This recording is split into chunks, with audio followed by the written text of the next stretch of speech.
School football homecoming. Thank you all for coming out tonight to support the homecoming court and these two teams. We will begin the evening's festivities with the introduction of the homecoming court and the announcement of this year's homecoming queen. Representing the freshman class of 2029, Miss Sienna Davies.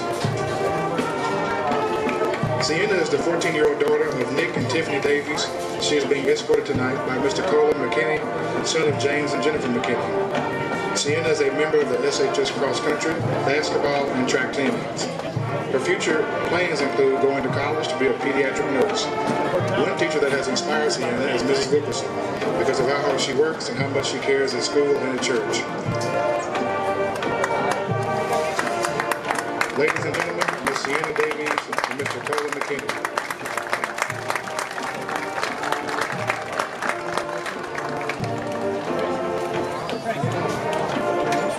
Miss Jontasia Gardner. Jontasia is the 14-year-old daughter of Sharonda Gardner. She is being escorted tonight by Mr. Jontavius Gardner, son of Sharisa Gardner. Jontasia is a member of the SHS basketball team. Her future plans include attending college to play basketball. One teacher that has inspired Jontasia is Mrs. Peach because she encourages me to do my best. Ladies and gentlemen, Miss Jontasia Gardner and Mr. Jontavius Gardner.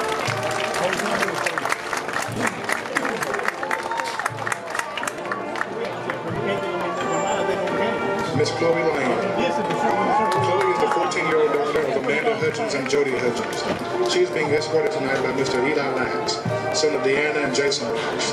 Chloe is a member of the SHS volleyball team, Beta Club, and student council. Her future plans include going to a good college and work in the medical field. One teacher that has inspired Chloe is Mrs. Dodson because she has a kind heart toward others and she's extremely compassionate. Although she is my coach, she is like a second mom to me, and I can talk to her about anything. Ladies and gentlemen, Miss Chloe Lyon and Mr. Eli Lax.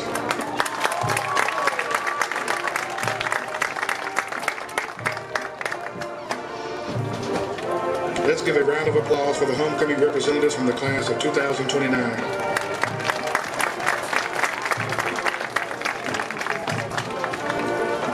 Representing the sophomore class of 2028, Trishea DeMembran. Trishea is the 15-year-old daughter of Latoya Carney. She is being escorted tonight by Mr. Cameron Ledger, son of Brittany Ledger and Lamar Cole. Trishea is the member of the Air Force JROTC, Beta Club, and Chosen. Her future plans include going to study finance and go to Wall Street, trading stocks, and managing investments. One teacher that has inspired Trishea is Mrs. Knapp, because she's always here to help and she is really kind and sweet. Ladies and gentlemen, Ms. Trishea DeMembran and Mr. Cameron Ledger.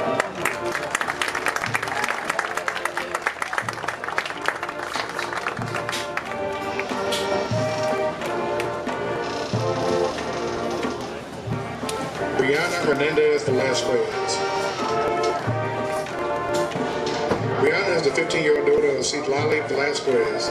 She is being escorted tonight by Mr. Brendan Ziga Salinas, son of Florenza Salinas Cruz and Andreas Ziga. Brianna is a member of the SHS Recycling Club and is excited to help keep the school clean and help the environment. Her future plans are to become a property appraiser, but right now her goal is to keep a good GPA so she can work toward becoming a general appraiser and to keep working hard to become someone in life. One teacher that has inspired Brianna is Mrs. Conquest because she met her during her algebra class and she built a really good bond with her. She always told me to try my best because she believed in me, even if we thought we needed help. She always took her time in the way we could get it. She listens to her students, understands us, and works hard to help us succeed. Ladies and gentlemen, Ms. Brianna Hernandez Velasquez and Mr. Brandon Ziga Salinas.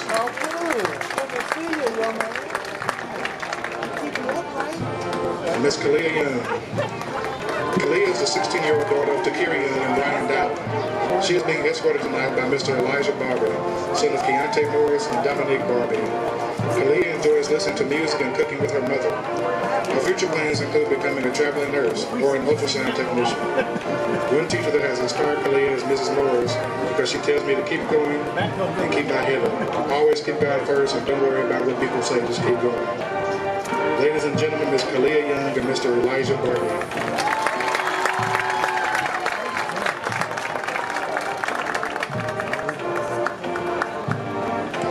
Let's give a round of applause for the homecoming representatives from the class of 2028.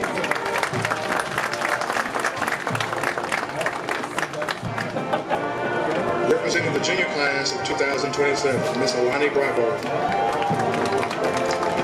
Alani is a 16-year-old daughter of Marilyn Bravo and Jesus Bravo. She is being escorted tonight by Mr. Christian Sanchez, son of Renee Sanchez and Ismael Guerrero Sanchez. Alani is a member of the SHS cheer team and Beta Globe. Her future plans include attending college and earning all of her required degrees in hopes of becoming a criminal psychologist.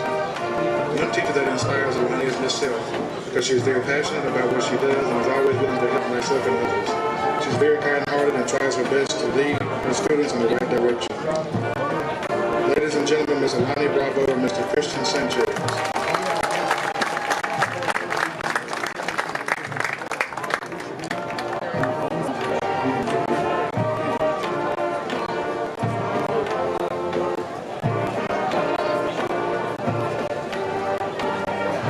Miss Delana Bird. Delana is the 16-year-old daughter of Deshauna and Delonzo Pettis. She is being escorted tonight by Mr. Rojaden Dunn, son of Ralph Dunn and Candace Clemens. Delana is a member of SHS cheerleading team and track team. Delana's future plans include attending MTSU for radiology, becoming AKA, and have her hair licensed. One teacher that inspires Delana is Mrs. Peach, because I admire how confident she is within herself and she has a lot of respect. Ladies and gentlemen, Ms. Delana Bird and Mr. Rojaden Dunn.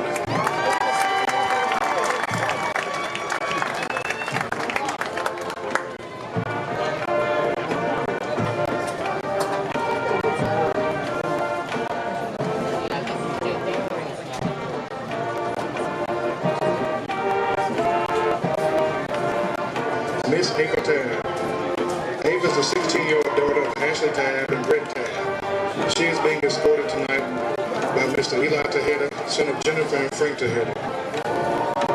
Ava is a member of the Beta Club, National Honor Society, Pep Club, Student Council, and is a member of the golf team. Her future plans are to go to college, but she is still undecided where. She wants to become a pediatric nurse or a lawyer and be very successful in life. One teacher that has inspired Ava is Mrs. Binkley, because she taught her to never give up and to always be herself.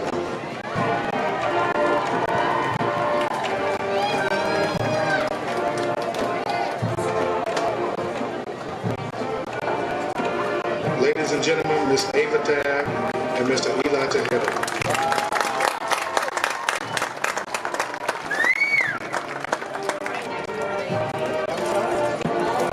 Let's give a round of applause for the homecoming representatives from the class of 2027.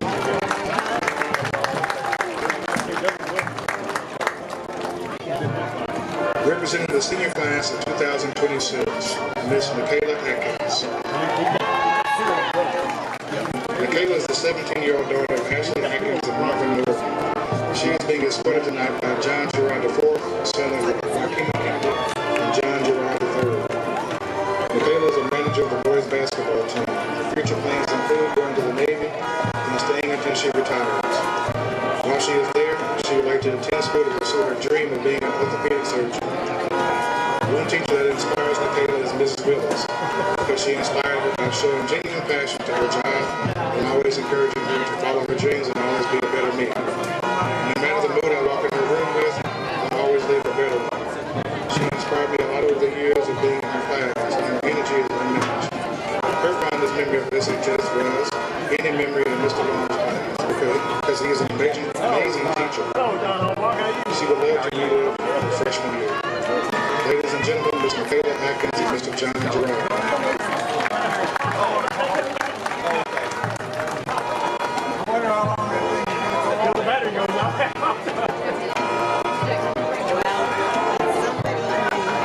Miss Melanie Calderon. Melanie is the 17-year-old daughter of Sylvia and Louise Calderon. She is being escorted tonight by Mr. Blue Goodman, son of Rachel Goodman Bronson and Daniel Goodman.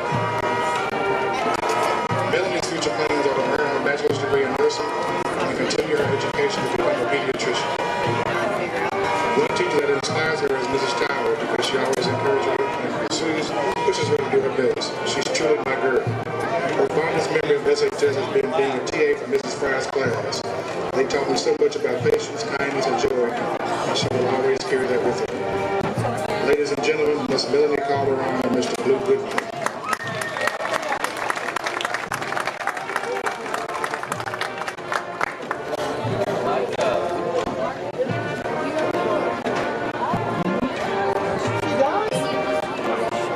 Miss Elizabeth Chapman.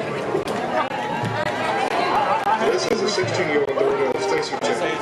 She is being escorted tonight by Mr. Antoine Hawk Jr., son of Deborah Chapman and Antoine Hawk. Alyssa's future plans are to attend college and major in business and marketing. One teacher that has inspired Alyssa has been Dr. Footer. Because of his positive attitude, he always pushed me to do my best. Her fondest memory of SHS has been Friday night football games, the student section, and friends with so much joy and laughter. Ladies and gentlemen, Miss Alicia Chapman and Mr. Antoine Hawk Jr.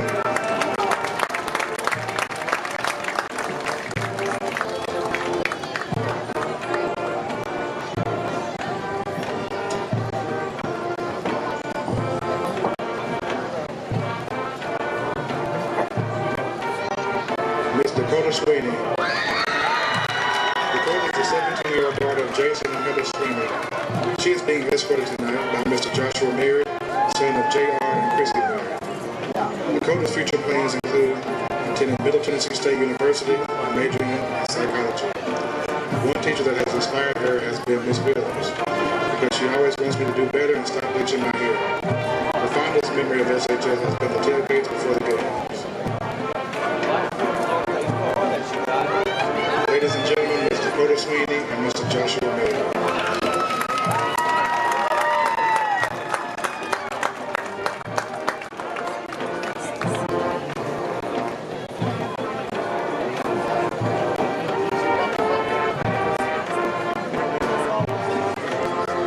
Last year, we started a new tradition as a unified champion school. The all students are included and valued at Springfield High School.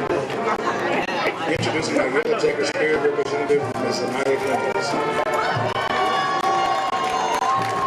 Anaya is the 17-year-old daughter of Brandon Clemens and Shantia Stewart.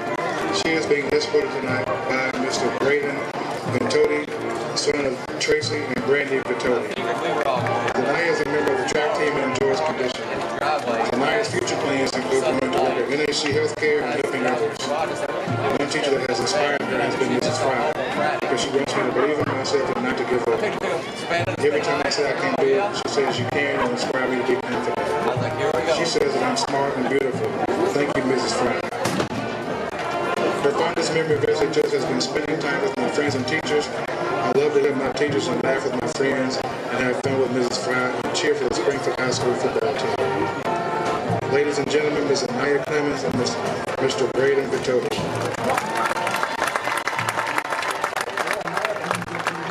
One more round of applause for the 2025 Springfield High School football homecoming court representatives.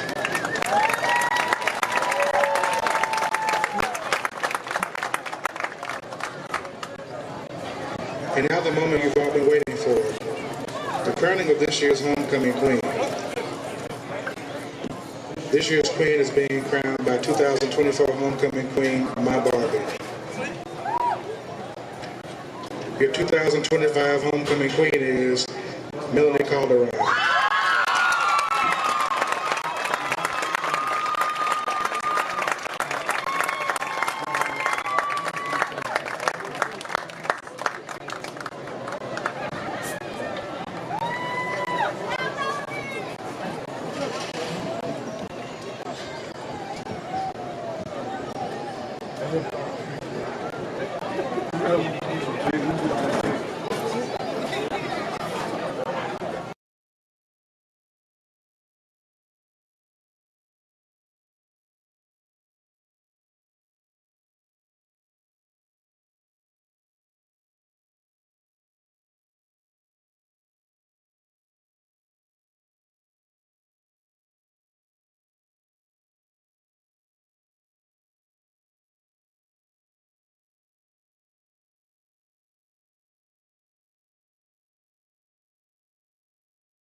with Social Dweebs, where we're going live for the Springfield Station Camp game, and it's a battle of two undefeated teams.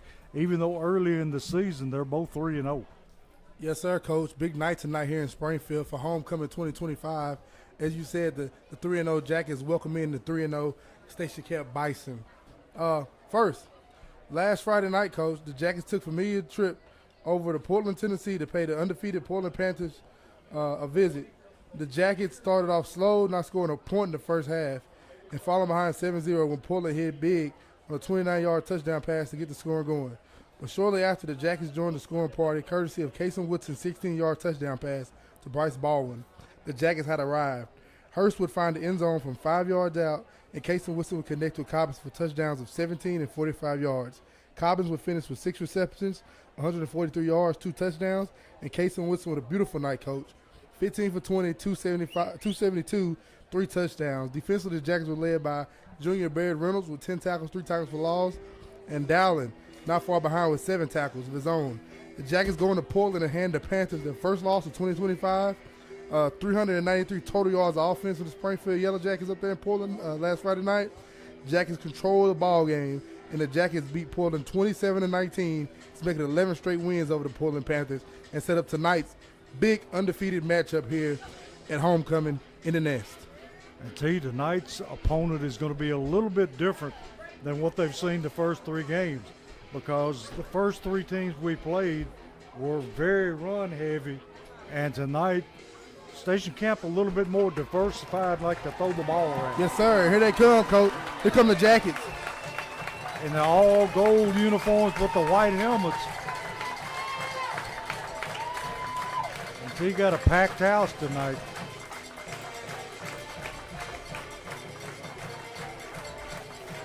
Yes, sir, Coach. It is packed in here, and I love it. It's been a beautiful evening thus far.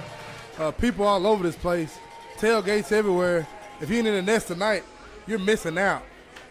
Missing out on some good company, good food, and good football. Tonight, the Jackets welcome the 3-0 Station Camp Bison into the Nest for homecoming 2025.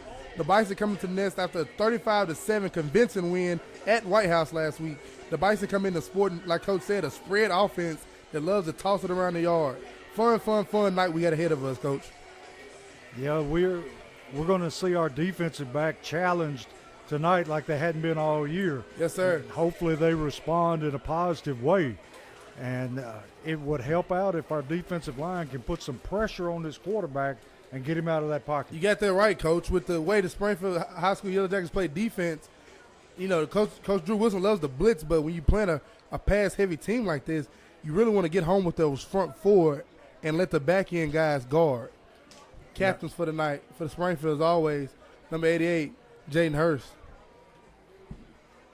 And Jalen suffering a dislocated thumb last week, and he is out there, but he's got a big old tape job on that right hand. And we'll be interested to see if he even gets in his ball game tonight, Coach. Might be a little bit of a decoy. And I think Springfield going to win the toss, but they're going to defer, or they're going to receive the football. So Springfield will get the football first.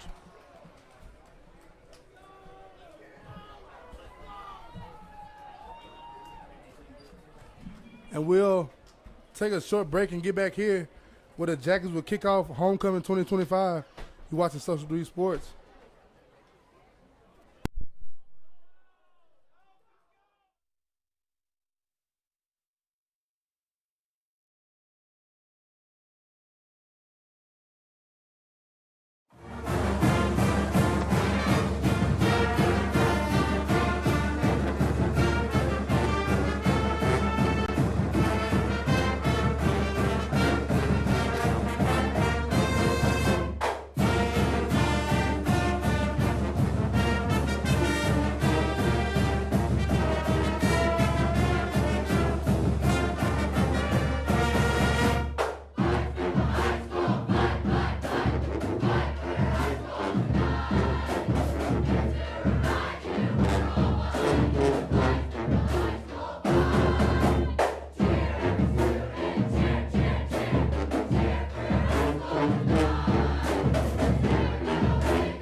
You are watching a Social Dweeb Sports production.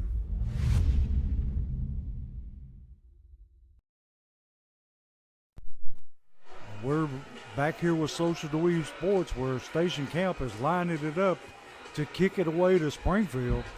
Two undefeated teams going head-to-head tonight. And here we go. Going to be a short pooch kick. Going to be fielded. I think that's Dowling with, no, it's not. It's number 35. And he's going to bring it past midfield and all the way down to about the 40-yard line. Great return that time. Cam Wilson, coach. Yes. He literally made something out of nothing. He sure did. He kept that ball. He created an arm bar and just, go ahead. I'm going to get what I can. I'm going to get where I can. And was directing traffic the whole time. Cam Wilson, ex-running back, now playing receiver. He did his job right there, coach. Keys for the game here for you, coach. Get the quarterback off the platform. Make him uncomfortable back there. Minimize splash plays for them. And for us, let's slow the game down. Let's run the ball and try to take some air out of this thing.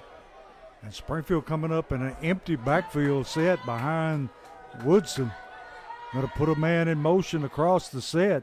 Going to throw the little screen out. And he is going to be met in the backfield, breaking tackles, and going to lose a big chunk of yardage.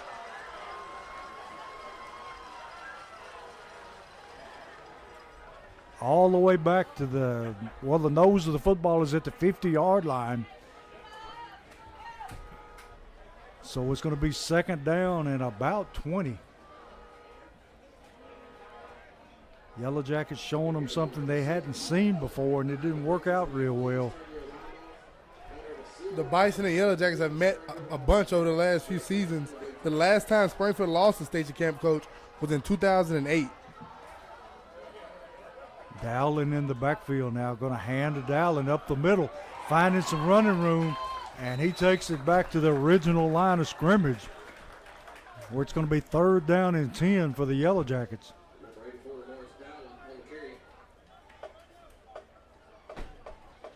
I tell you, he's going to have to carry the load tonight. Yes, he is, with Hurst being out with the finger injury, like you said earlier, coach.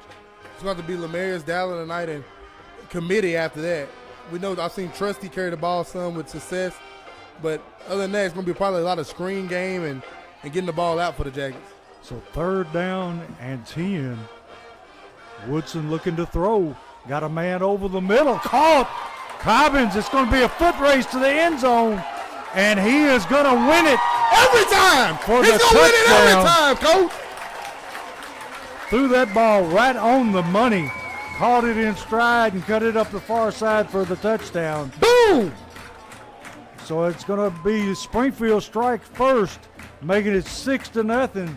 10-12 left in the first quarter. Southside Drugs touchdown right there, coach. Early. Sure was. And see who Neal kicking tonight? Number 6. No, sir. That'll be our guy again, coach, the freshman. And the kick is up, and he nails it. So with 10-12 left in the first quarter, Springfield 7 and Station Camp 0.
At the nest tonight, where Neal is ready to kick it away after the Springfield touchdown. Going to be a high end-over-end kick down to about the 3-yard line. Going to be taken there by Station Camp. And he's going to be wrapped up at the 15-yard line.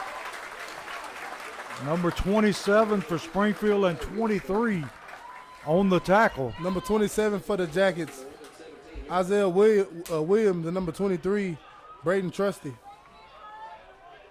So Station Camp going to take the ball deep in their own territory at about the 16-yard line, where it'll be 1st and 10 for the Bisons.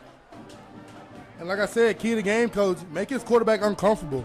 You want to get home to him with 4 without having to blitz a lot. You want to blitz in occasions, but you want to blitz every time and leave the backside wide open. You got to get home with 4 and make that guy uncomfortable back here. Got trip receivers to the far sideline. They're going to drop, looking to throw, throws it out into flats, and it's caught. And he's going to get about a 3-4 yard gain out of it. Going to be tackled there by number 43 for Springfield. And he got at least 5 yards out of it. So it's going to be 2nd down and 5 from the 20-yard line.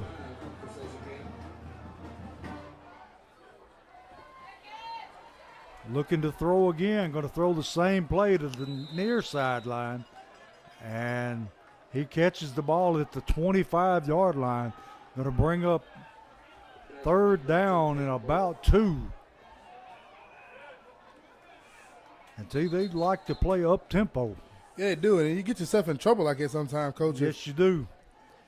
And we got a timeout here. I didn't catch who called the timeout, but we have a timeout with 9:21 and Springfield up 7-0 over the Bisons. We'd like to thank our great sponsors. Without them, this broadcast would not be possible. Thank you very much. Rawls Paving, Wilkins Building Group, Allen Homer with Century 21, Sunshine Cleaning Company, Freebird Bail Bonds, Southside Drug Company, Sweetie's Bar and Lounge, W.D. Crowder Funeral Home, B.S. Brewworks, Jeff Wright with Apex Realty, 1015 Bar and Grill. Oh, it was an injury, Coach. Yeah, number 7 for Station Camp, walking, looked like a shoulder injury.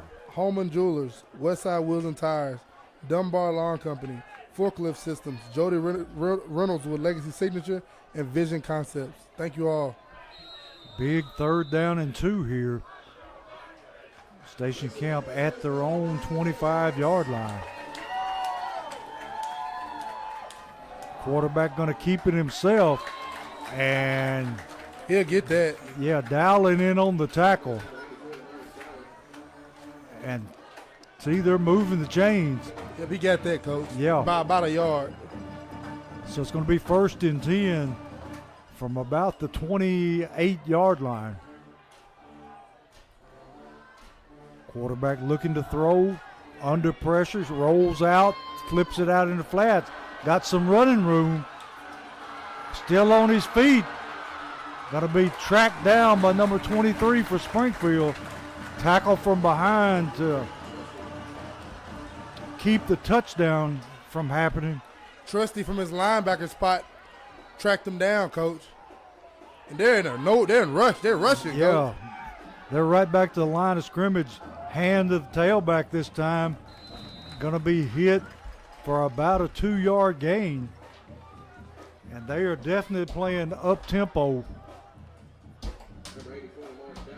They're not going to the huddle at all.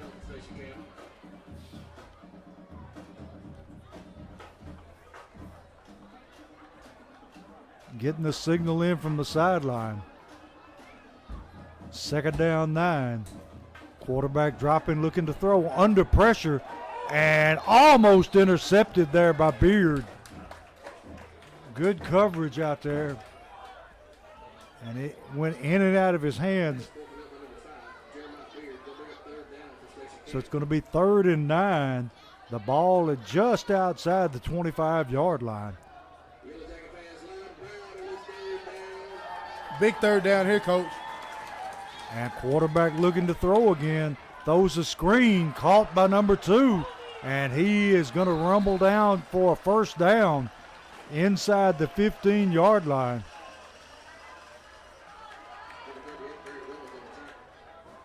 And They're right back to the line of scrimmage again. Hand to the tailback, and he's going to pick up a big chunk of yardage here. Going to take it down inside the 10, down to about, let's say, the 6.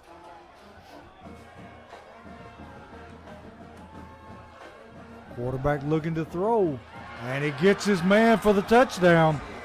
Hit him on a little slant. Bison respond methodically, Coach. Yes, they did. Most of it through the air. On to kick the extra point to try to tie this one up at 7.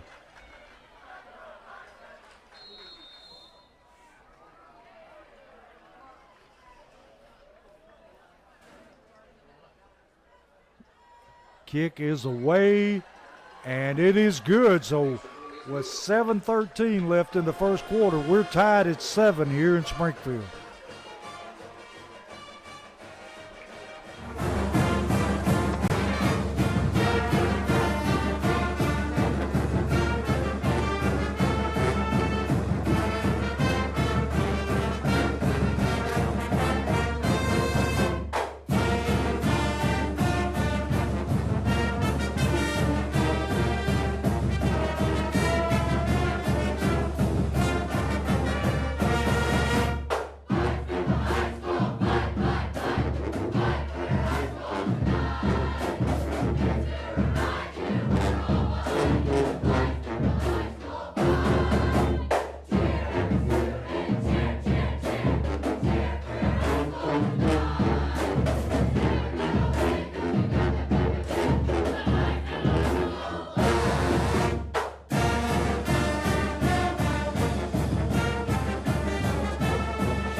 We're back here where Station Camp has just scored, and they're kicking it away this time, and it's going to go into the end zone.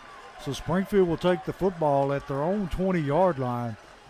And neither defenses had very much effect on the other's offense. No, sir, no resistance at all. Both offenses were able to get what they want in that those opening drives and walk over 7 points apiece. And we're back tied 7-7 now instead of 0-0. We got a ball game on our hands.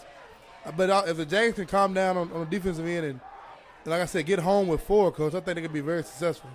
I don't think the Bison can stop them defensively. And Station Camp selling out to stop the run here. And Woodson going to keep it himself, cuts it upfield, and he's going to pick up about 6-7 yards. Nice read that time by Woodson. Going to bring up 2nd and 2, so it's a gain of 8. And see, if he ever breaks the line of scrimmage, there's nobody back there but a safety. Yes, sir.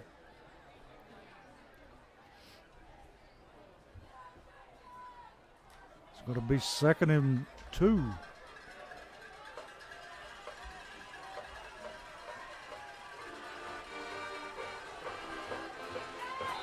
And Station Camp going to give it to us the easy way. They jump in the neutral zone.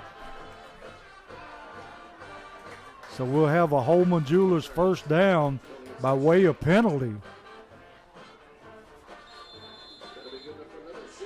So it's going to be 1st and 10 from about the 34-yard line.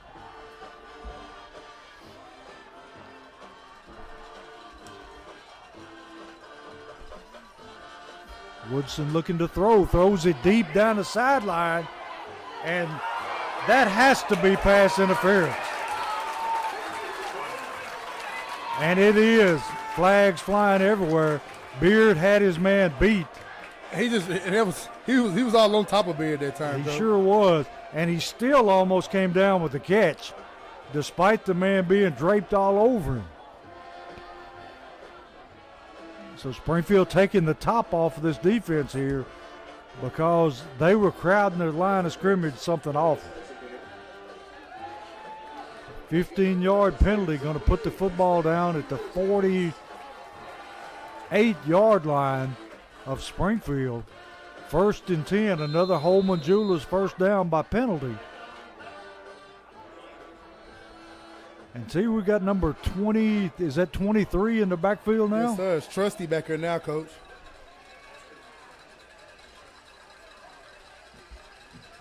Gonna hand it to him, and he's gonna be wrapped up after about a half a yard gain.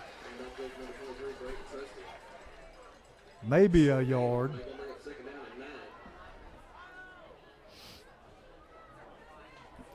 So it's gonna bring up 2nd down and 9.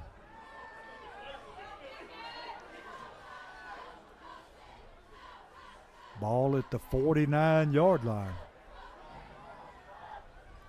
Trusty still in the backfield.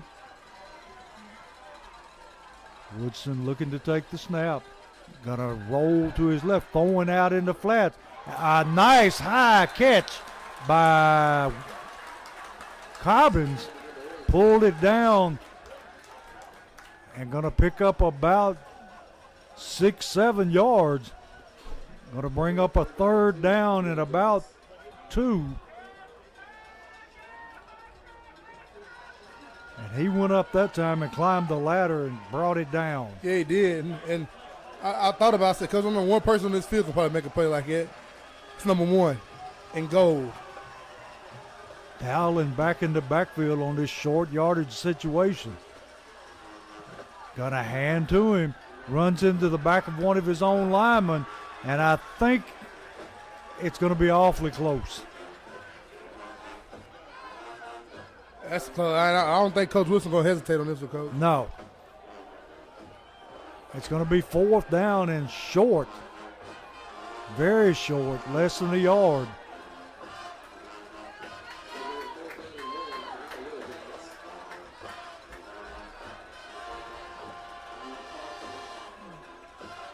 Dowling going to stay in the game at tailback.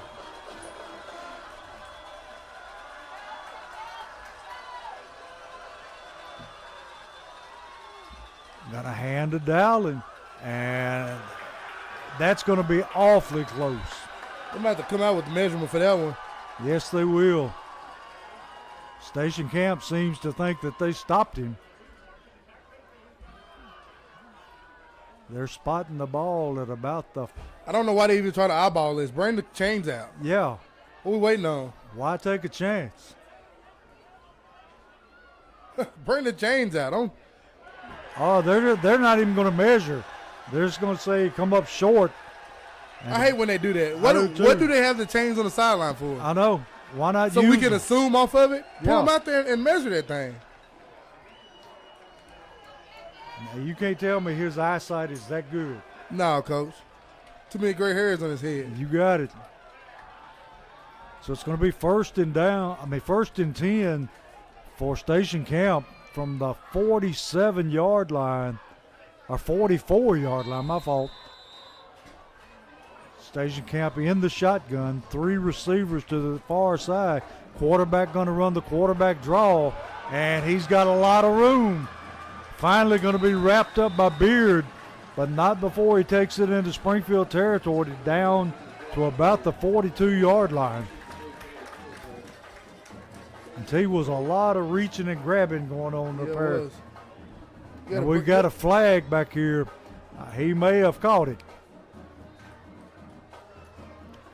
And that's what it's going to be.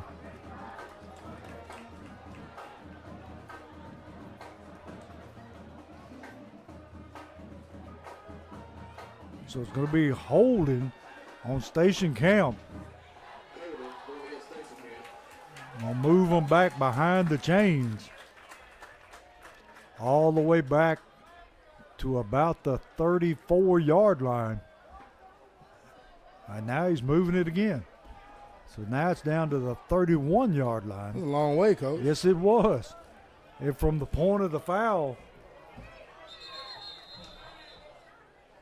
And now the referee's going to talk about it. And now they're moving the football again. Can't figure out where the ball goes, but No. they can see 40 yards across the field to see Yeah. it's the first down.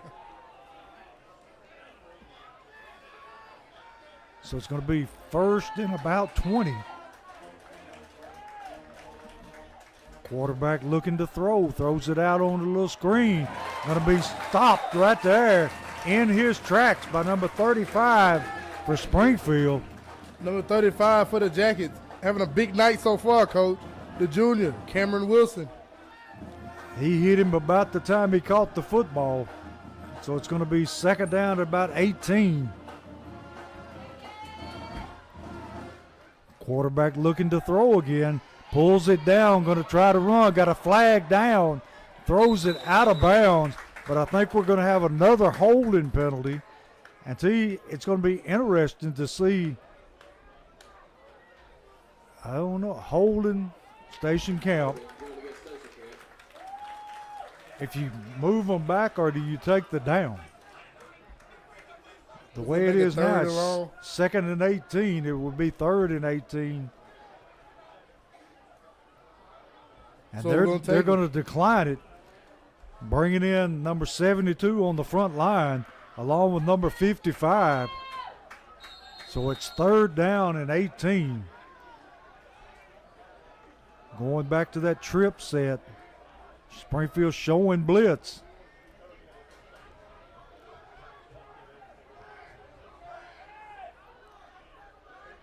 Now they back out of it. Play clock down to 5, 4, 3, 2, 1. And he didn't get the snap off unless they call timeout. I think that's what they did, Coach. So they're going to go to the bench with 3:13 and the game tied at 7.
So we're back here for a third down and 18 by station camp.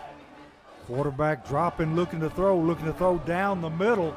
Got a man open and off his fingertips. So it's going to be 4th and 18. He had his man beat, but he just led him just a little too much. A little too much mustard on that one, Coach. Sure did. So it's going to be 4th and 18. And we got Beard and Cobbins back to return the punt.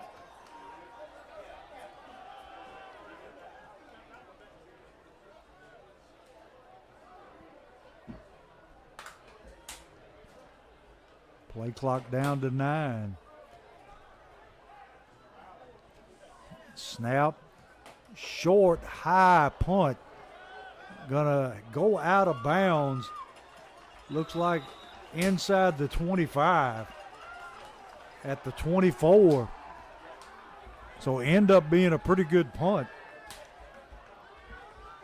So Springfield will have it 1st and 10 from their own 24-yard line. That's surprising. It looked bad off his foot, Coach. It sure did. Almost like a knuckleball, T.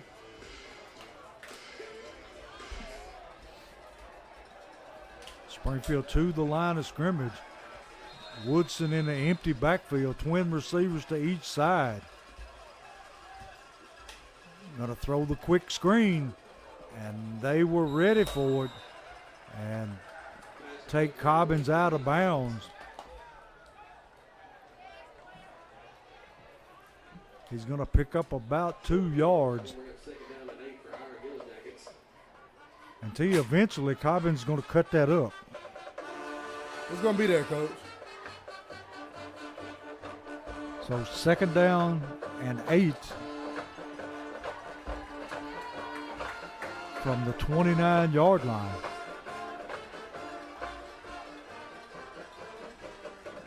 Looking to throw again. Now he's going to be forced out of the pocket. Going to cut it up the far sideline. Still looking to throw. Throws it deep downfield. Got a man wide open for a huge gain. Bryce Baldwin. Hey, Bryce, they forgot about Bryce, Coach. He sure He did. was wide open.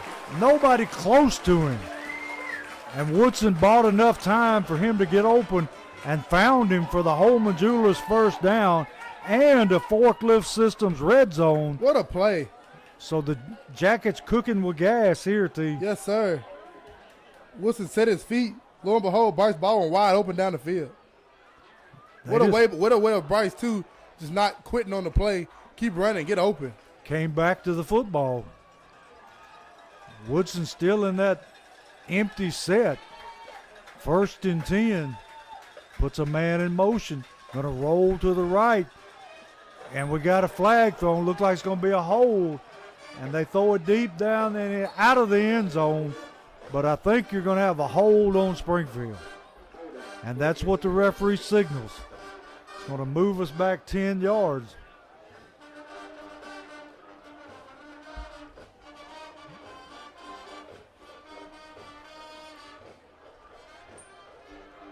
So it's going to be 1st down repeated. It'll be 1st and 20.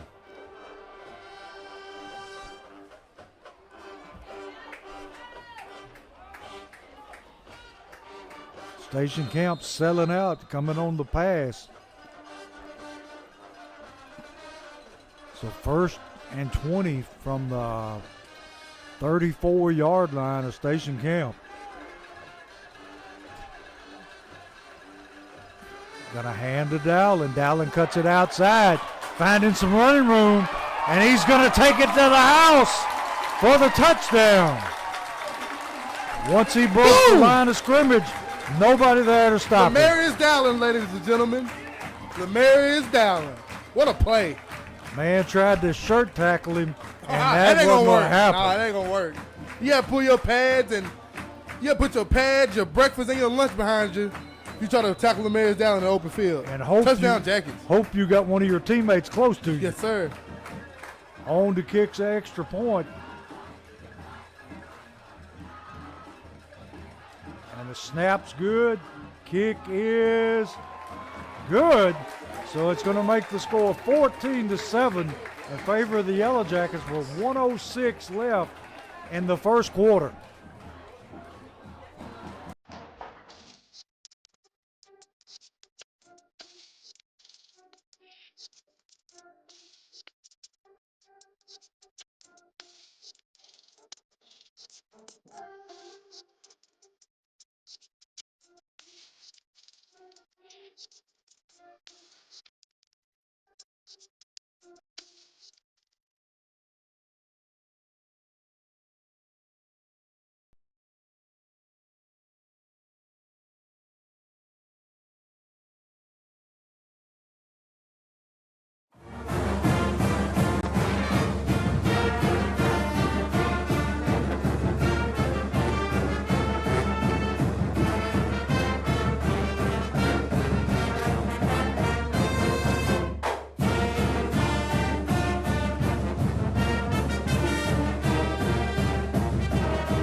We're back here where Springfield is once again taking the lead, 14-7. Neal on the kickoff, and high end-over-end kick going to be fielded by Station Camp. He's finding some running room up the middle, brings it back to about the 34-yard line. Going to be tackled there by 46 and 27 for the Yellow Jackets. Number 46 for the Jackets. Deion Payne. And what other number you say, Coach? 27. And number 27, Isaiah Williams. So Station Camp will have the football 1st and 10 from the 34-yard line. A minute left in the first quarter. Springfield ahead 14-7. Quarterback looking to throw. Throws it over the middle and it's caught. Going to be dropped, but not till he gets his first down just over the 45-yard line. Well, they bring it back to the 45-yard line, and they're back to the football, ready to snap it again. Quarterback looking to throw again. Throws it down there, and he's caught. And it's going to be a foot race to the end zone, and he's going to take it in for the score. So Station Camp strikes quickly, and they'll be on to kick the extra point, trying to tie this one up. Back and forth football. Look at this, Coach. Yeah. And see, we've not been able to get a whole lot of pressure on this quarterback. No, we haven't. I talked about that pregame, being able to get home with 4. I've seen the Jackets send a few blitzes tonight, and when you have to blitz against an offense like this, Coach, you let your back end, you leave them out to dry. So number 99 on to try to tie this one up at 14.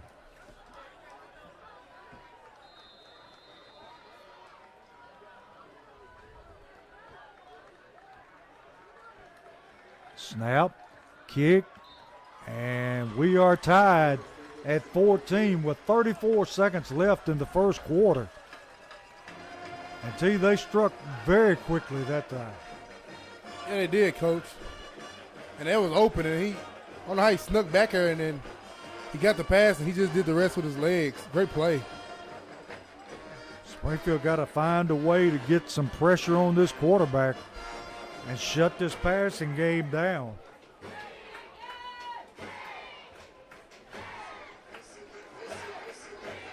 They'll be kicking it away back deep to receive. Beard, Dowling, and Cobbins.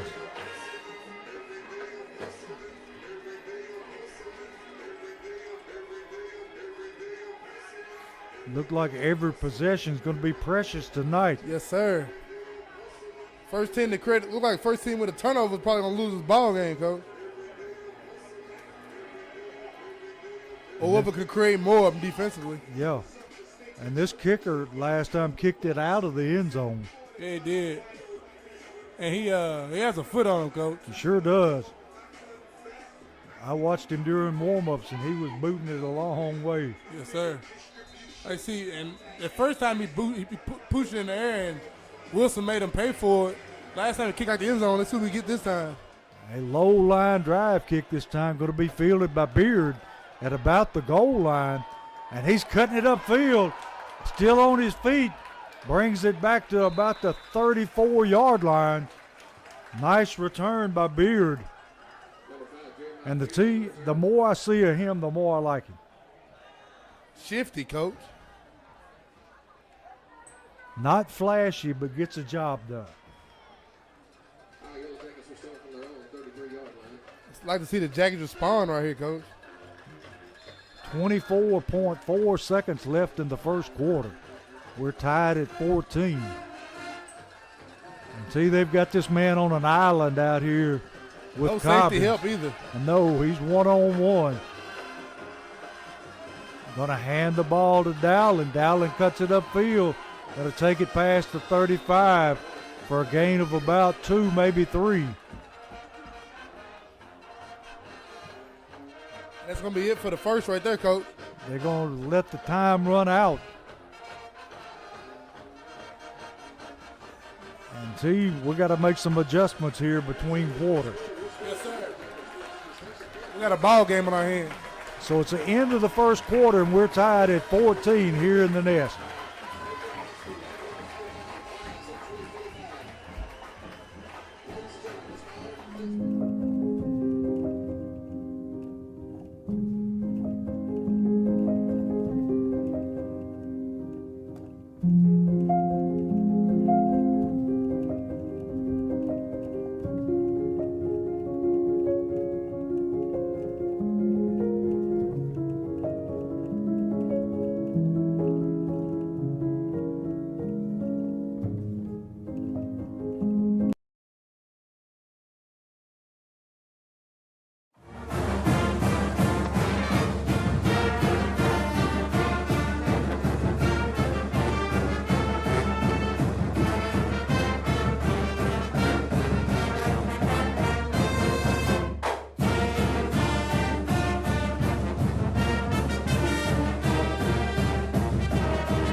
quarterback here to begin the second quarter, tied at 14.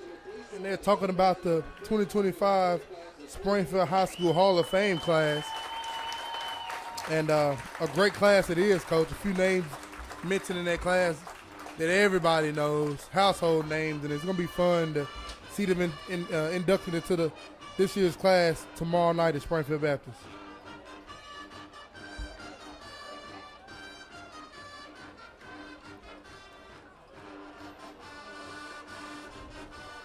Electric night here in the Nets, Coach. Large crowd. Both bleachers are full. Springfield ready to take the snap to begin the second quarter. Dowling in the backfield. Gonna turn and fake. Woodson looking, buying some time. Finds a receiver over the middle. That's Cobbins. And he's gonna pick up his first down. A Holman Jewelers first down. And his speed is giving them problems.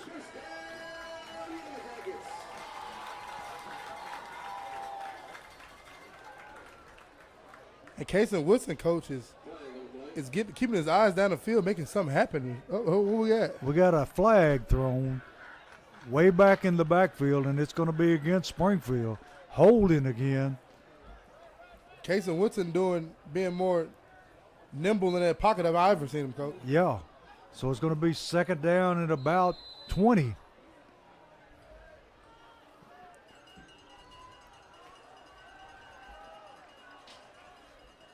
Tell you, a game like this, you can't afford to shoot yourself in the foot. No, sir. Woodson looking to throw. Throws it off the hands of Bryce Baldwin over the middle. So going to bring up 3rd and 20.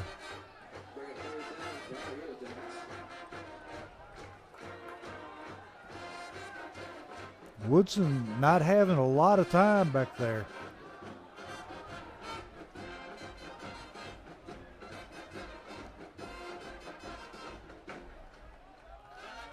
$11:27 left in the half. 14-14.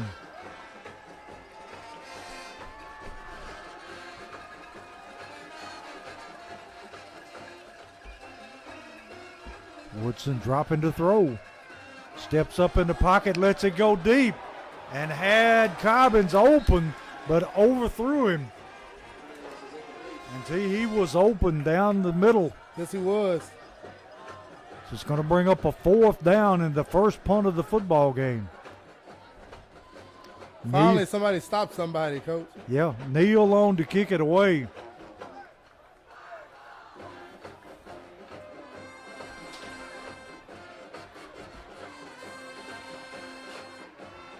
High snap. Low line drive kick. Going to kick it over his head. And it's going to come to rest. And he picks it up. And going to be dropped at the 25-yard line. That was dangerous business. Yes, it was. I'm sure that coach had a lump in his throat when he saw that one.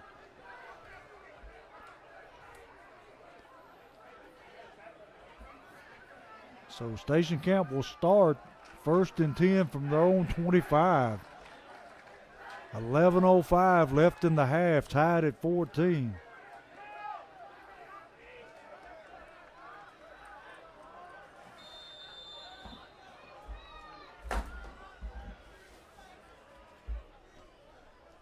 Station Camp dropping, looking to throw, throws it up down the sideline, and we got a pass interference call on number 20 from Springfield that time. Let his man get behind him. So it's going to bring up a 1st down.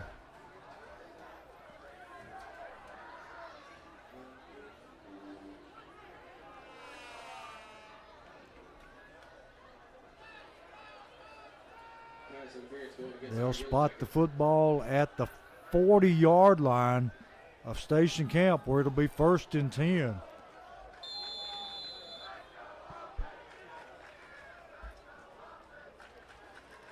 Quarterback going to keep it himself. Got some running room. Going to be tracked down from behind by number 60 for Springfield. But not before he gets another 1st down. Number 60 for the Jackets. Angelo Young. Station Camp back to the football, ready to snap it again. Looking to the sideline for a play. Now they're running somebody on late.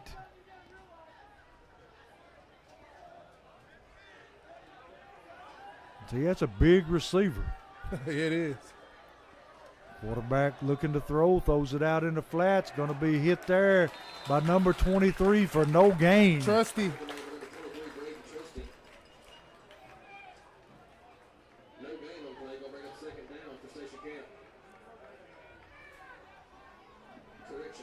So it's going to be 2nd down and 11. Quarterback going to hand to the tailback off the edge, and he's going to pick up about 3-4 yards. Going to bring up 3rd down and about 6. They're right back up to the line of scrimmage. Going to throw it over the middle, and he's going to pick up his 1st down. Trusty was out there to cover him, T, and he gave it up and came back inside. And he just cut it off right behind him. Yeah, he did. Very good awareness by these receivers of where to get to make themselves open for this quarterback to hit him. Quarterback on the quarterback draw, stopped by Dowling. And we got, I think, a Springfield player on the ground getting up slowly. That's Trusty.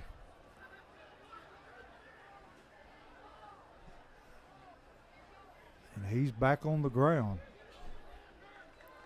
And see, what adjustments do we need to make to stop this passing game other than getting pressure on the quarterback? I don't know, Coach. It's hard to tell with just the naked eye.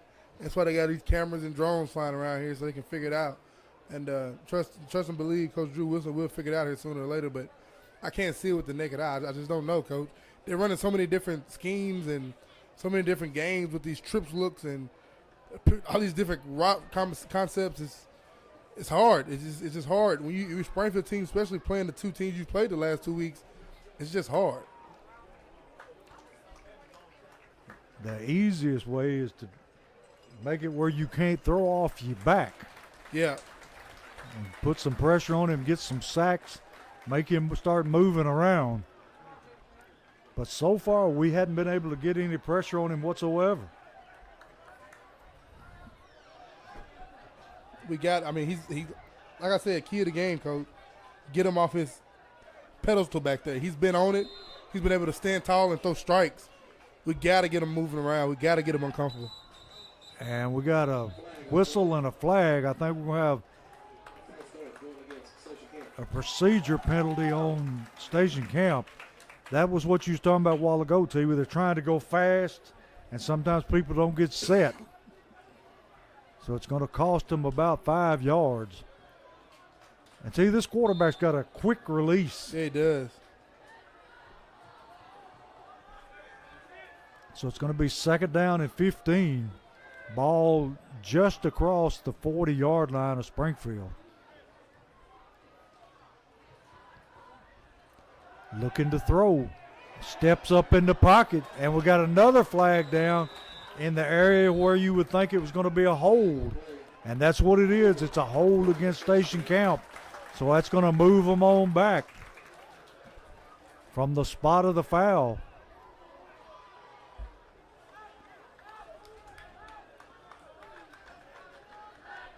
So they're going to move the ball back to the 49-yard line of Springfield. Going to be 2nd down and a long way, T. They're putting themselves in bad situations. Yes, they are. You think might just want to run the ball sometimes here. He's looking to throw again. Got another flag and throws that one out of bounds. You would think you just want to, just run it a little bit here, Coach. Yeah. Get your lineman, a break. Let them settle down a little bit. Got another holding penalty. And this one from deep in their backfield. And they're going to decline it. And it's 3rd down and 24.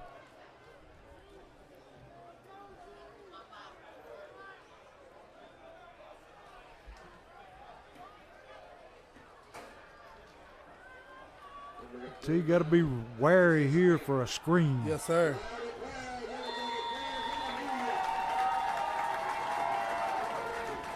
Cobbins and Beard in press coverage. Going to hand to the tailback, and he's breaking tackles. Going to be stopped just short of his 1st down. Or my fault, he's just short of the original line of scrimmage. That's how far it was. We're going to bring up a 4th down, and looks like Station Camp going to roll the dice here with the ball at the 37-yard line of Springfield. It'll be 4th and 13, and got a Station Camp player with his helmet off, holding his head. That's never good, Coach. No. So we'll take a quick step away, and we'll be right back to bring you this big 4th down play.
We're back here where it's 4th and 13 for Station Camp.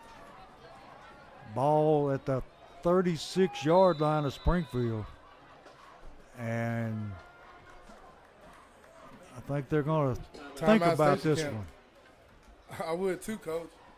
So we got another timeout.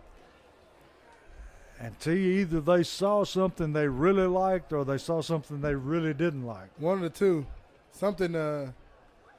One of the two, Coach. And I hope it's something they didn't like. Yeah. Meaning the Jackets going to give them something they haven't seen. What do you do here if you're the Jackets defensively, Coach? You haven't been able to really at all stop this passing dynamic of Station Camp. What do you do here, which is a very manageable 4th and 13 for them? I think the safest thing is to start moving some people around up front. Yeah. Doing some twist up front. Yeah. Some different things, give them a different look and try to free up some of these linemen. Because if you go to bringing linebackers, like you said, you're opening up something. Yeah. And I think we've sent a few linebackers a few times, and it hadn't worked. And we got one of our linebackers here on the sideline getting looked at. So it's 4th down and 13 again. And they're in that trip set. Going to throw it quickly over the middle, and he's going to catch it for the 1st down. It was right down the seam, Coach. Yeah. And they've hit that thing a couple of times out of that trip set. Station Camp back to the line quickly. Quarterback, and we got a procedure penalty again.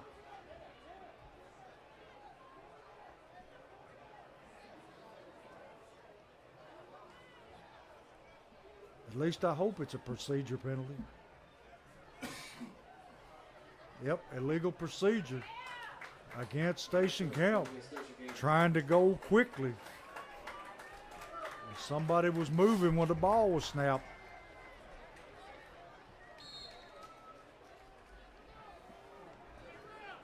So it's going to bring up 1st down and 15 from the 23.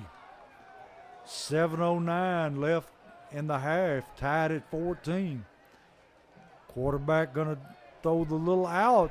going to be tackled right there. And I can't see who's coming up off the bottom of that pile. Number 68, 69. 69 for the Jackets. Cortavius Herring. He was able to track him down and stop him. Second down and 15 again. Quarterback looking to throw, steps up in the pocket and under pressure and throws it out of bounds. And that's the first time he's been under pressure tonight. Yeah, it has been. And you see what you got there, Coach. Just air and throw just in the air. Get it out of my hands. Don't want to get hit. We need more of that by the guys up front in gold. So it's third down and 15.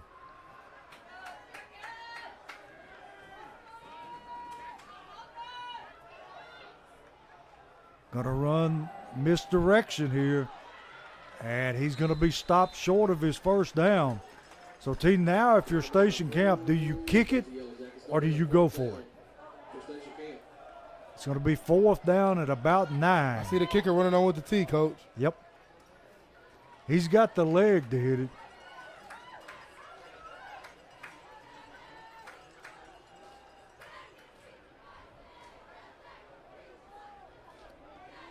.555 and counting, 14-14. Station Camp on to attempt a field goal.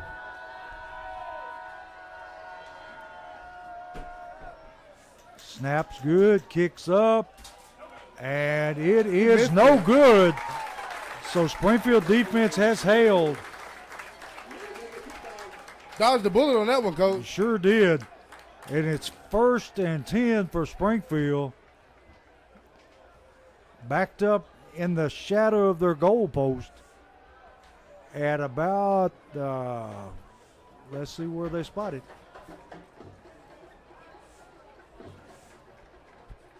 I wish he'd make up his mind, see. Ball's at about the 19-yard line. 5:38 remaining in the first half. Woodson in that empty set. Going to pull it down and run it. Not much running room there. Going to pick up maybe, well, he picked up more than I thought, T. Picked up about 4 yards. And that's something we hadn't seen before, is that empty set. Looks good, Coach. Given the option of Woodson carrying that thing with, you really being down to 2 true running backs here tonight with Trusty and Dowling. And Dowling playing both sides, Trusty playing both sides. You got to use Woodson legs a little more tonight than you typically see for the Jackets. He's back in that empty set again. Rolling to his left, throws it out in the flats, got Cobbins. Cobbins going to take it down to about the 34, where it's going to be another Holman Jewelers first down.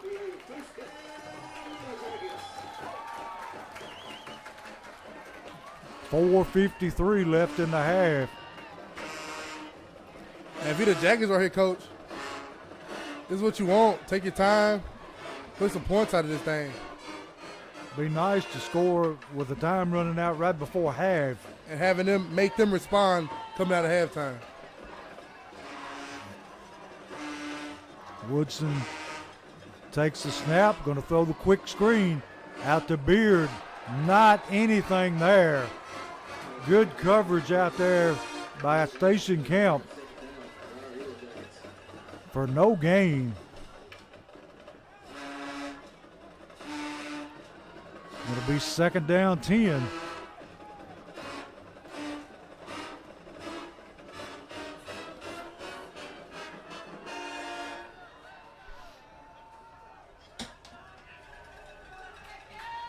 T. Springfield coming out in a trip set of their own this time to the left side.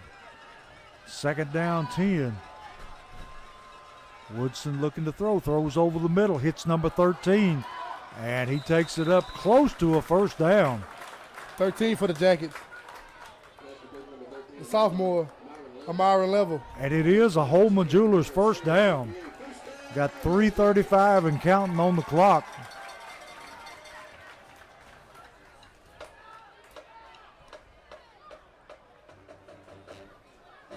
Myron Level coming into his own here in his sophomore season, Coach. There's another guy, classmate of Jermaine Cobbins, that's going to be here for two and a half more seasons, Coach. And Myron's a dynamic ball player. I can't wait to see coming in his own as he gets older. Woodson looking to throws it deep down the sideline for Cobbins. It is caught, and he takes it in for the end zone for a touchdown. And he just outfought the defender for the football. And he walked in the end zone, Coach. He walked in. We knew it was going to happen. It was just a matter of when. So it's 20-14 now at 2:54 left, and Springfield on to tack on the extra point. You cannot play that like that with no safety help over top. You just ask him to get bombed on as you just did. He's just too good for that one-on-one coverage. Big extra point coming up here. Snap's good. Kicks up. And the kick is good. So with 2:54 left in the half, Springfield breaks back in front, 21-14.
We're back here in the nest where Springfield has taken a 21-14 lead over Station Camp. Neal on to kick it away, and he boots this one long and deep into the end zone.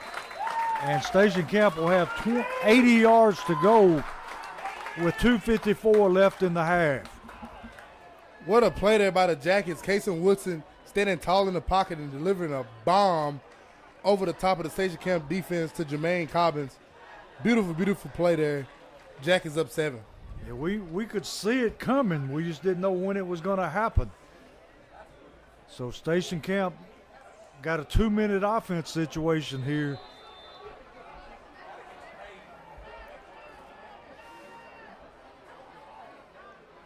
Gonna hand to the tailback this time. Gonna be slowed down by Dowell and then tattooed by one of the linebackers.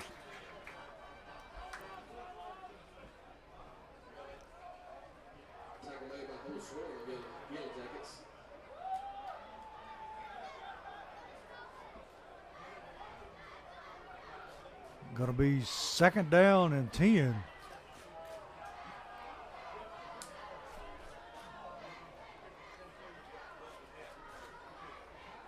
Quarterback under pressure, evades the tackle and just flips it out into grass, and it's short of number 7. So it's going to be 3rd down and 10. And we might get the football back before halftime. Yes, sir. And it'd be nice. We almost got made a play there on him, Coach. We got to make those plays. We haven't been able to get number 6 quarterback on the ground all night. The more you make him get himself up off that ground, the better chance it's going to be for you to win this ball game. Once you get a shot on him, you get a chance to sack him, you got to make those layups. Back to throw again. Steps up in the pocket, throws it out in the flats. And he's got his 1st down and then driven out of bounds. Tackle made there by Amarian. And he's got his 1st down up to about the 35-yard line. Now that time, calling him 35 on the tackle, Cameron Wilson. 2:04 left in the half. Hand to the tailback. Finding some running room. Going to be wrapped up there again by number 13. Level on the tackle that time. See, they're not even getting the chain set. And it's going to be a legal procedure on station camp. They're trying to snap the ball before the chains are even set. They're flying, Coach.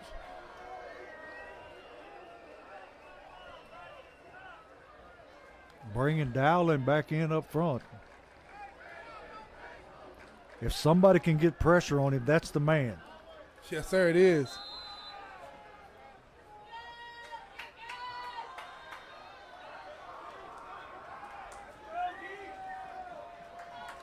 Quarterback going to throw the little screen and track down from behind by Dowling.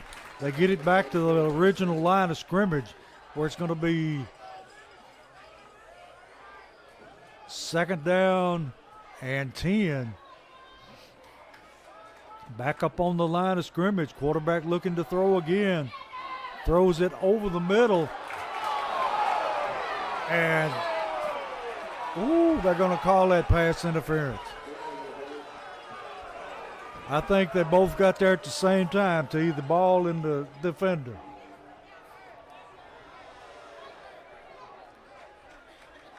I think that was just a good play, Coach. Yeah. So it's going to give them a first down. And now they have the football at the 35-yard line of Springfield. 1:15 left to play in the half. Quarterback looking to throw that quick out again, and it is called again. Fumble! And it's going to be picked up by the Yellow Jackets. Springfield football! Springfield football! What a play! Somebody put a helmet on that football. Recovered by number 7, Bryce Baldwin. Springfield football, baby. Freebird Bell Bonds turnover. And still got 1:07 to work with before half. Let's get some points here, Coach. And tell you, who was that put the helmet on the ball? Because it shot out the back a good 10 yards. Springfield has the football 1st and 10 at the 45-yard line. And tell you, I don't know that I wouldn't go back and see if they're going to. Number 1, Jermaine Cobbins on the forced fumble, Coach. He put that helmet right on that football. I'd go back to him in this situation right here. Man, Jermaine Cobbins is a freaking ball player. All he does is make plays, Coach, both sides of the football. They're still trying to cover him one-on-one with no help over the top. Woodson got a man open, and it's Beard. Beard breaking tackles, and he may take it in, and he does. Touchdown, Jackets! He pump faked to Cobbins and went back to Beard. What a play! Beard becoming quite the playmaker. That was a beautiful sequence right there, Coach. Jackets rolling. Jackets rolling. Makes the score 27-14. 54.6 seconds left in the half. Extra point coming up.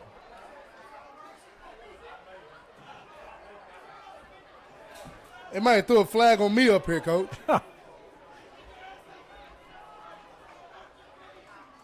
Got a touchdown, and then what do we got? Unsportsmanlike conduct against Springfield? Is he calling it a celebration?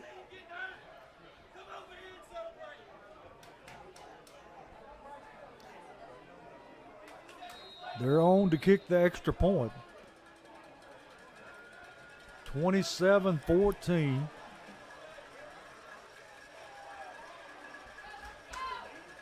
Kick is up, and the kick is true. So it's 28-14 with 54.6 seconds left. And what a find coming off the soccer team. Yeah, it is. And what a great job out of Jackets, a sequence there of getting a stop, forcing a fumble there by Jermaine Cobbins, picking it up there by Bryce Baldwin. And one play later, Kason Woodson faking, like you said, the smoke this way to Cobbins and finding Beard wide open on a short side of the field, and he does the rest. Beard pulled out of the grasp of his defender and took it to the house. And T, I'm very impressed with Beard. Another playmaker on this Springfield football team here, Coach. You got so many of them. You can't just not come in and say, tonight we must stop Jermaine Cobbins. Well, okay, well. You got to go down the list. You got to go down the list. So, it may be, tonight we don't have him, but 9 times out of 10 it's usually Jaden Hurst night, Yeah. Tonight it's been Lemarius Dowling night. It's been Jeremiah Beard night tonight. Bryce Ball has made 2 great plays. One big one on offense earlier and recovering a fumble. It's just you don't know who you're going to have to stop when you come here and play this Springfield team any given Friday. And they're marking the penalty off on the kickoff. So we'll be kicking from our own 25-yard line.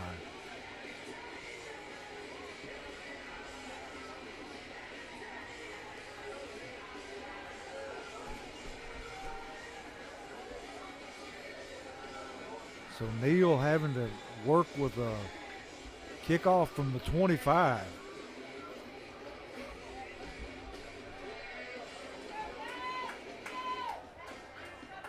Got 54 seconds left in the half. Springfield up 28-14.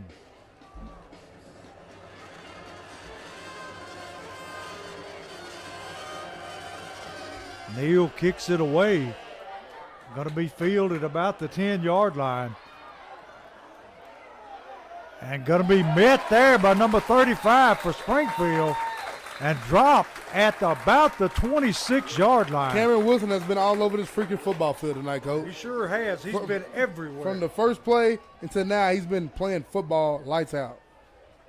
So we got 46 seconds left in the half. And Springfield doubling up the score, 28-14 on station count. If you're the Bison, you just take a knee and go to half here, Coach? I don't think they will with that passing offense. I don't think their ego is going to let them, T. That's how you create more mistakes. That's right. This Springfield secondary, they're a tip away from making you get 6 more on that board, Coach. And they're throwing it out in the flats. Caught. Tackled there by Beard. And 35 again. He's everywhere. And now we got a flag coming in. I think we're going to have a penalty on Springfield.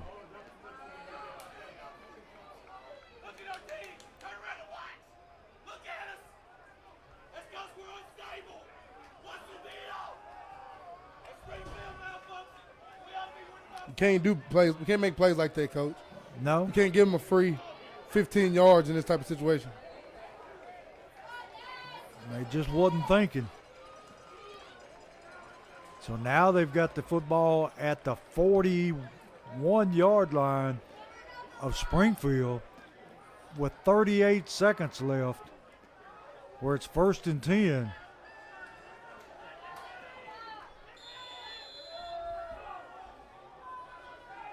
Quarterback looking to throw. We got another flag. And T, they're shooting themselves in the foot. Another procedure penalty. And I think they're calling it on the receivers.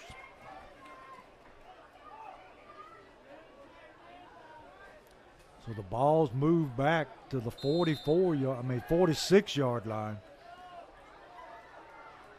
Going to be 1st and 15. 37 seconds left in the half. Got twin receivers to each side of the field. Quarterback looking to throw, under pressure, steps up, going to run.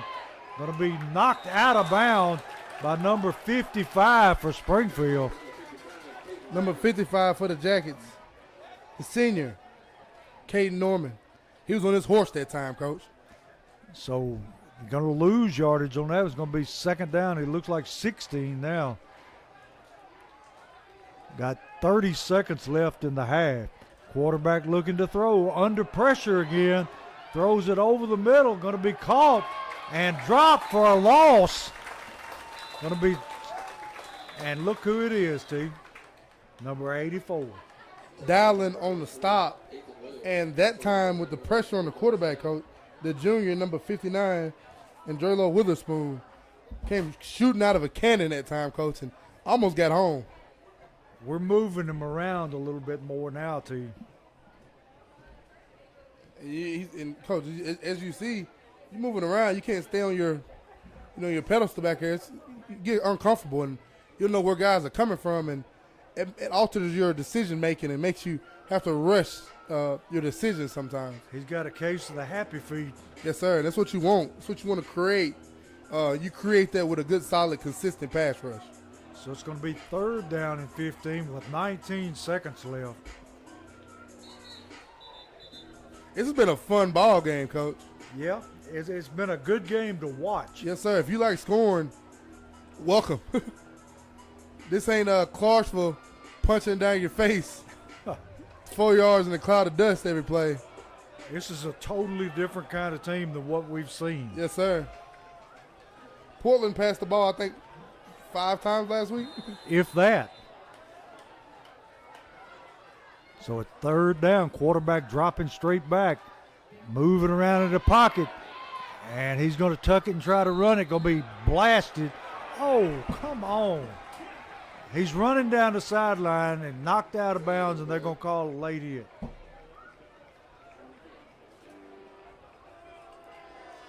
That's one of those when you're tight roping the sideline, you got to give him a little leeway. We went through that same thing last week, didn't we, Coach?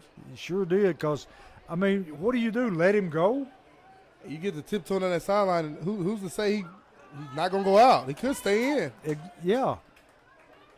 So it's going to tack on 15 yards. 2 15-yarders for the Jackets here on this drive to end on this last drive to end the first half. 2 big, costly penalties here. So it's going to be a 1st and 10 with 11.1 seconds left. Ball on the 30-yard line. Don't think they're thinking about getting in field goal range here.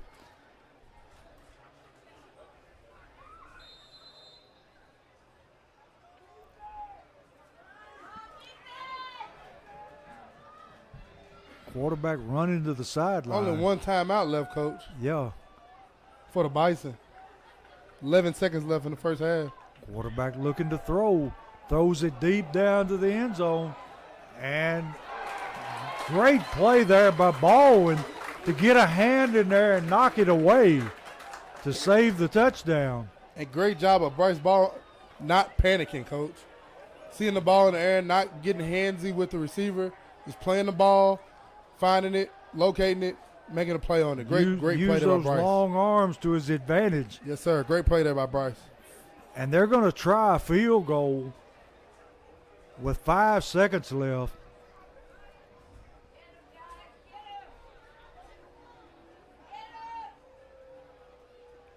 Kicks up, and it's long enough, and it's wide to the right, and the time expires, and Springfield has a 28-14 halftime lead over Station Camp. Let's keep it rolling, baby.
Fitter, Sessions Paving, and Arctic Fox Heating and Cooling. A big thank you to our silver level sponsors, Vision Concepts, Olympic Group Credit Union, Springfield Baptist Church, Springfield Auto and Transmission Repair, Lowe's, Holman Jewelers, Admin Electric and Perkins.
You are watching a Social Dweeb Sports production.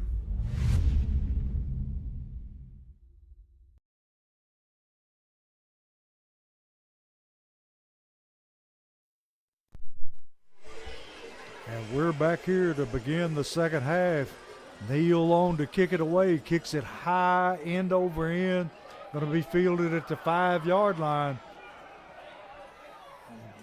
Going to be tackled just over the 25-yard line, maybe the 26. First man there, number 46 for Springfield. Number 46 for the Jackets, Deion Payne. So Station Camp will be taking the football over at the 26-yard line, 1st and 10.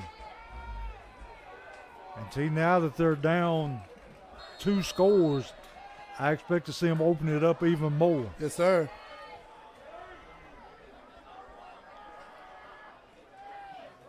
Gonna run the draw. Gonna be hit there by number 65 or 69 for Springfield. 69 for the Jackets, a senior Herring. He's going to take it to the 31-yard line, a gain for about 3. 2nd down, 7. Got to hand it. Oh, crushed in the backfield by number 52 for Springfield. Number 52, the senior, Kevin Hollingsworth from his D tackle spot, coach. He lit him up. He smashed him. Going to be 3rd down and 10 after the tackle for the loss. If the Jackson get off the field right here, coach, Station Camp may be in a little trouble. Looking to throw, and we got a flag. We have a false start. Station Camp has killed themselves with these penalties.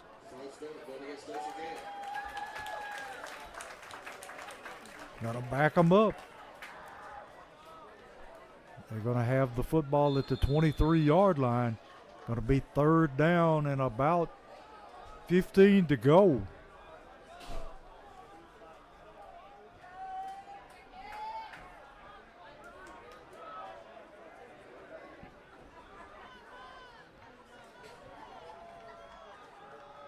Quarterback looking to throw. Going to throw it quick over the middle. And going to be tracked down by a lineman, number 55 for Springfield. Number 55, Norman. He went a long way to make that tackle. Big 4th down here, coach. And see, they're going to go for it. 4th down at about 4.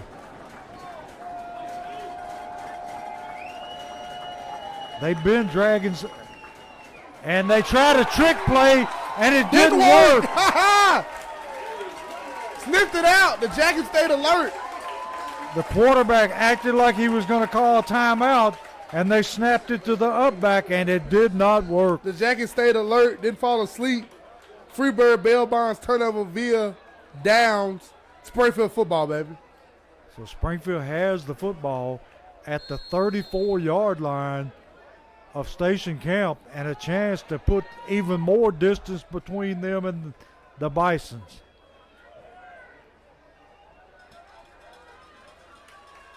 Woodson at an empty set again. He's going to tuck it and run it. Got a lot of room up the middle. Cutting to the sideline and going to take it inside the 20 down to about the 19. And that's going to be enough for a Holman Jewelers 1st down and a Freebird bailed bond forklift system red zone. I'll get it right, T. Yeah, you was just playing with fire there because you Station Camp going for it on your own 35 right there. I mean, if y'all don't go for it, do what you do and throw the football. That's right. I'm trying to be fancy and do a little sneak run. Throw the football if you're going to try to actually go for it on 4th down and convert. He just outcoached himself. Woodson back in that empty set formation. And we've got timeout. And T, did you catch who Springfield called the timeout? Yes, sir. So we'll take a break here with 9:24 left in the 3rd quarter. Springfield up 28-14. Free Bird Bail Bonds, your local bail bonds company. Call Josh England today.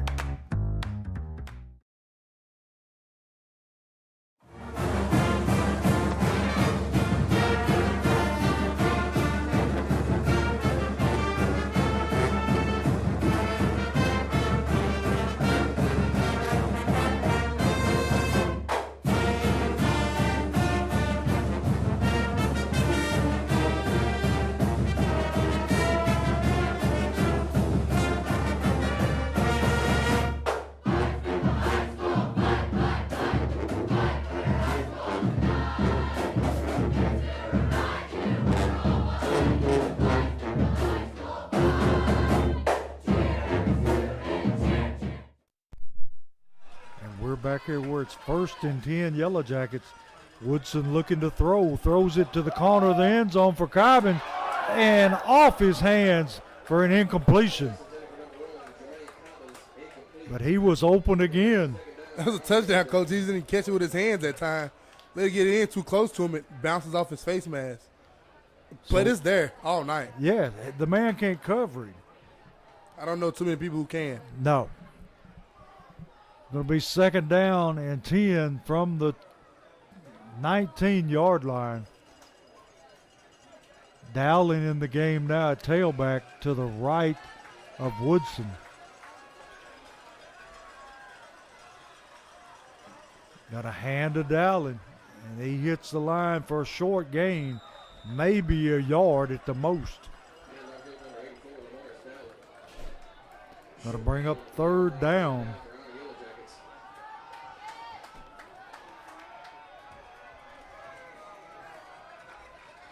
And see, they didn't give him any gain on that play.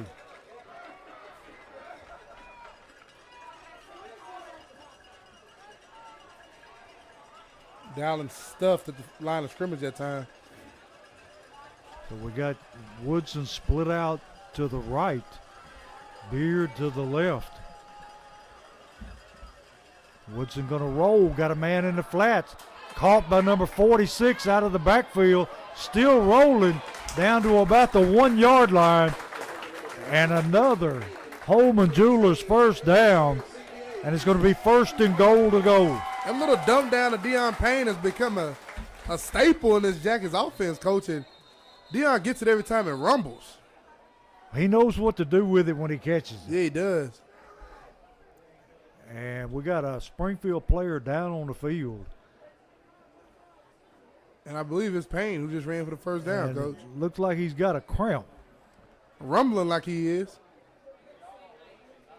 Worked on by the station camp trainer, and he may have a cramp in both legs, see? Coach, been there. Don't ever want that to happen again in my life. No. I caught a cramp the other day and I thought I was going to die. I can't do it no more. No, I ain't got it no more, Coach. I remember I used to catch a cramp in the right quad and the right thigh and going to the hammies. You go get an IV, they roll it out of you. They used to get those, I don't know if you ever seen like they use tennis balls sometimes and they put like gloves over them and put oil on it. They rub the knots out of you. You can do that, knock back a few shots of Pedialyte, pickle juice. Let's go. Put me back in the game. Nope. The other day I got a cramp. I almost died. Coach, I couldn't take that. You're going to have to pull out the pickle juice, T. Getting too old for that these days, Coach. I tell you, those cramps will bring you out of bed in a hurry. Yes, they will. And Payne's up now. Trying to walk it off. Look at him, Coach. He's walking stiff-legged. It's not funny, I'm telling you. No, it's not. It's the worst. But it does one thing to you, Coach.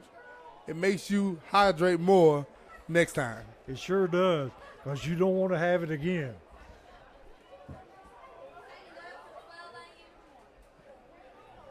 He's not able to put very much pressure on that right leg. Now he's walking a little better.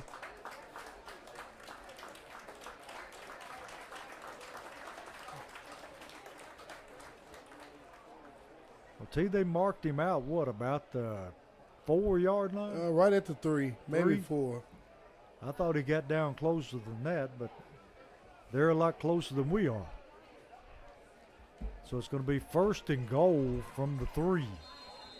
Dowling in the backfield, along with, who's the big lineman back there? Number 59. Woodson keeps it himself. Woodson going to do it himself, And he just bulls his way in for the Springfield touchdown.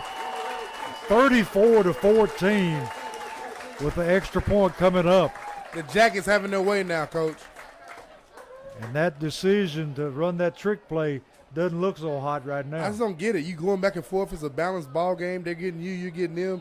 Just punt it away and play defense. You get greedy, try to go for it on your own 35-yard line against a team who's hit you twice. I mean, I just don't get it. You got to punt that ball away. You don't, and now this thing's getting out of hand. See, I've always said some coaches try to outthink themselves, and it costs you. An extra point is up and good And tell you, that soccer man is looking better Yeah, all he the is. time. Yeah, he is. So the score is Springfield 35, Station Camp 14, 8:14 left in the third quarter.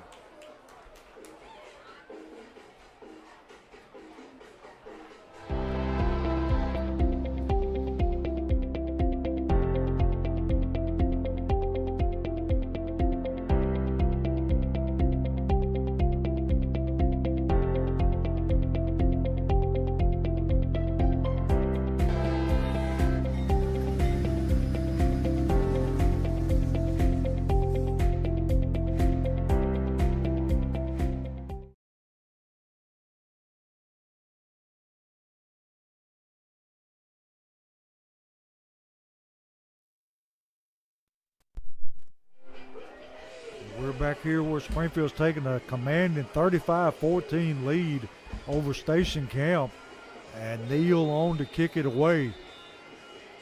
And see, Springfield's just exploded here after that turnover on downs.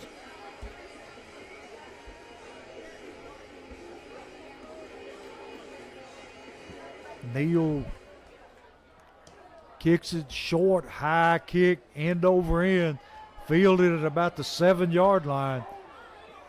And he's going to be dropped there by, let's see the number. 38 starting linebacker, Coach 38. Barrett Reynolds. Coming out on special teams, making a play. Get you a few scores here. Second quarter, Marshall County 21, Columbia 7. Third quarter, Gallatin 13, Cookville 17. Third quarter, Trousdale County 7, Macon County 37. Station Camp ready to snap the football. Quarterback looking to throw, runs a draw out of it, and he doesn't get much. I think they figured that one out, T. Here they have. Sitting on that one now, Coach. Halftime, Page 24, Brentwood 0. First quarter, Hendersonville 7, Rossview 0. Quarterback dropping, looking to throw, throwing it over the middle deep. Going to be caught. And a touchdown saving tackle by number 45 for Springfield. Nice touch on that throw. The safety either got to get that ball, Coach, or make that man pay for touching that football. Going to be first down. Quarterback going to keep it himself. Breaks into the secondary and going to be tackled by Beard after a big gain. He's going to take it all the way down to about the 12, 13-yard line, where it's going to be first and 10. Station Camp not going away. Going to hand to the tailback this time.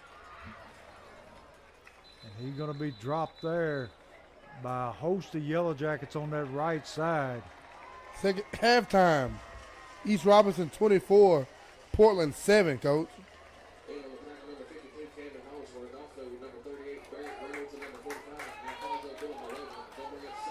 So it's going to be second down at about 8. Quarterback going to keep it himself again. Going to be dropped there at the bottom of the stack coming up. What is that, number 38? Barrett Reynolds again, Coach. Halftime, White House 12, White House Heritage 7. That's surprising. Yes, it is. So it's going to be third down and a long 2. Ball on the 5-yard line.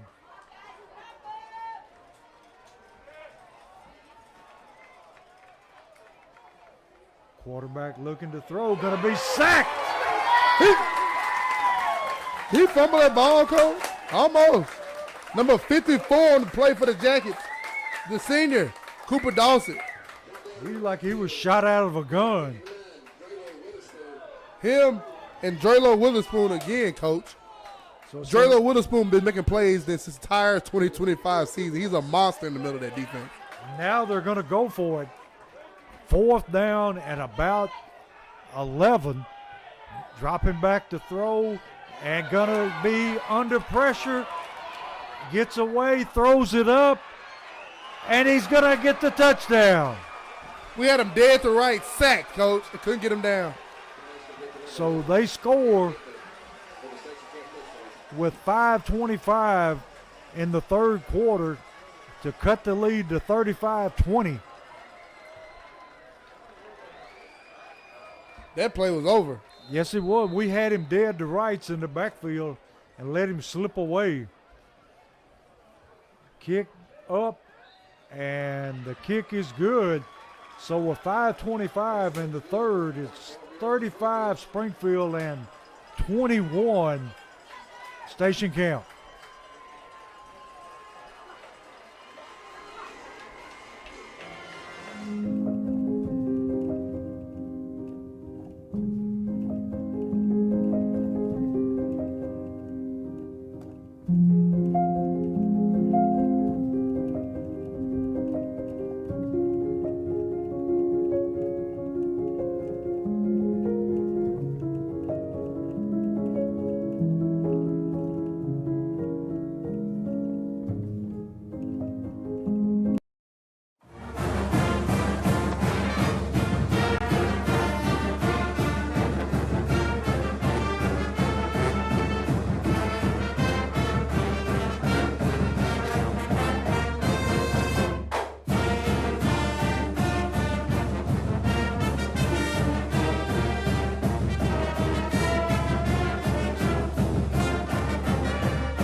Ready for the kickoff.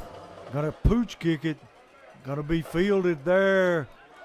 Let's see, by number 13, giving ground back to the 25-yard line. And that's where Springfield will take it over. So it'll be 1st and 10 from the 25. 5:18 left. Springfield up by 14, 35-21.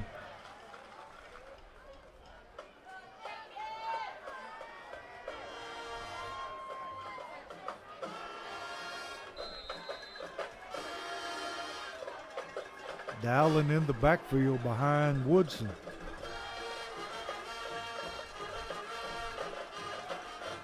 Got a hand to Dowling.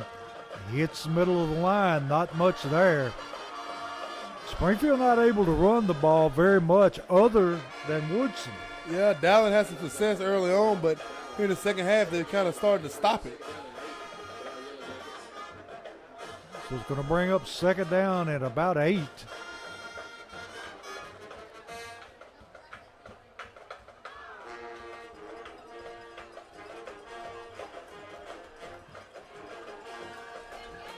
Ball at about the 28-yard line of Springfield.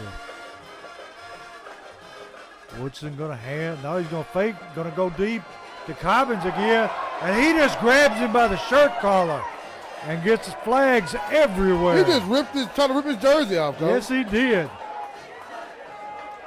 Coach Wilson having to put his jersey back on He him. didn't even attempt to even try to find the football. No. That should be a personal foul. Yeah, he just reached up and grabbed him.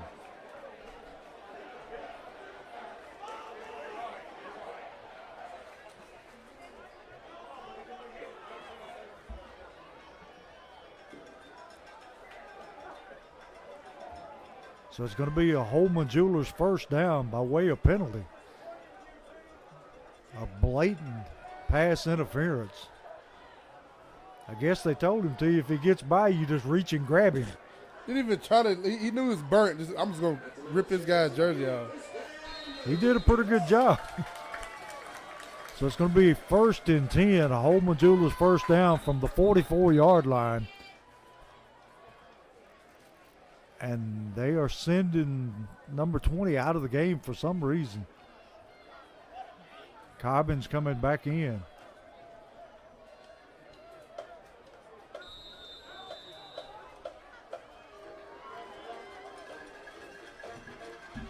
Woodson takes it himself, finding running room up the middle. And he's still on his feet, running down the sideline, going to be driven out at about the 19. And like we said, he's picked up the running game on his own. Yes, he has. Adding another different dynamic to the Springfield offense, Casey Woodson's legs. And Coach Wilson mentioned it on Locker Room Talk Wednesday, who was at BS Brewworks. He's like, in that Portland game, Casey converted a lot of first downs via his leg to finish that game in Portland. So it's a Holman Jewelers first down and a Forklift Systems red zone. Springfield trying to answer that score by Station Camp. Gonna hand to Dowling. Once again, short yardage this time. Having a lot of trouble with Dowling running up through the middle.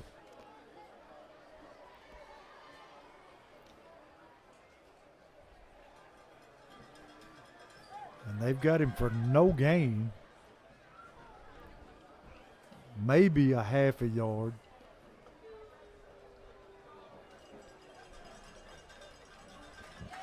Second down, you might as well say 10.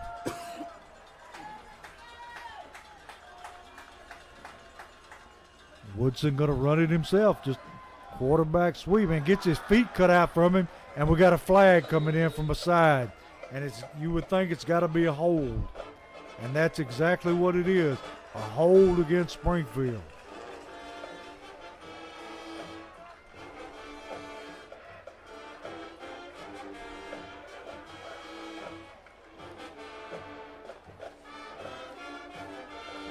So they'll mark off the penalty.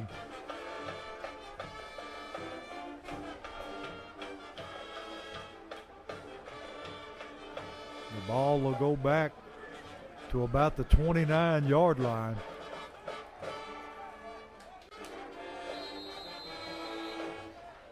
Going to be second down at about 20.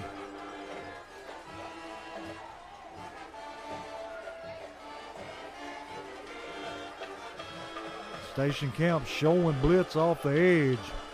And here he comes. Woodson rolls away from it. Now going to reverse field, having to dodge the referee. And he just lofts it up. And it's caught! And the referee says he's out of bounds. Cobbins goes up and catches it. And they say he was out of bounds. Woodson kept the play alive. What a play.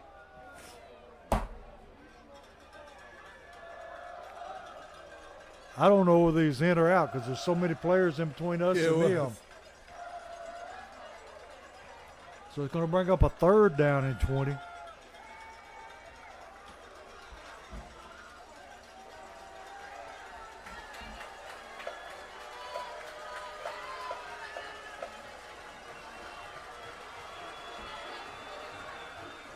Woodson rolling, looking, throws a strike to Bryce Baldwin inside the 15-yard line.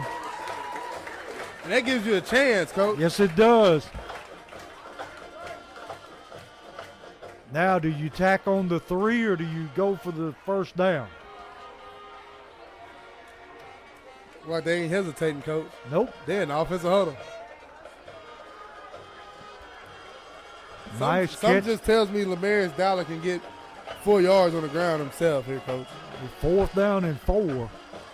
But if you don't trust that, you can always roll Woodson out here. Yeah. You give him the option to hit Baldwin or you can hit Payne again. Woodson looking to throw, throws it out to Cobbins. Cobbins takes it down to about the 2-yard line. Or you can do that. And now Cobbins has got a cramp. He's trying to walk his off, though. So it's going to be first and goal from the 4-yard line. 1:32 left in the third quarter.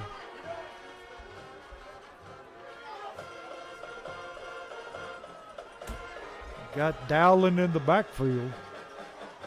And see, they're really playing press coverage on Cobbins down here.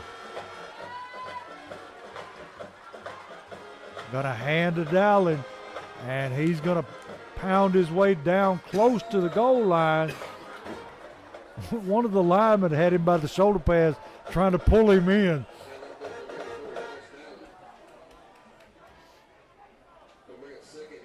Second and goal from the 1.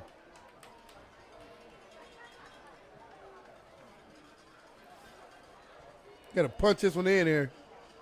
Got 41 seconds left in the third quarter. Springfield up 2 scores, 35-21.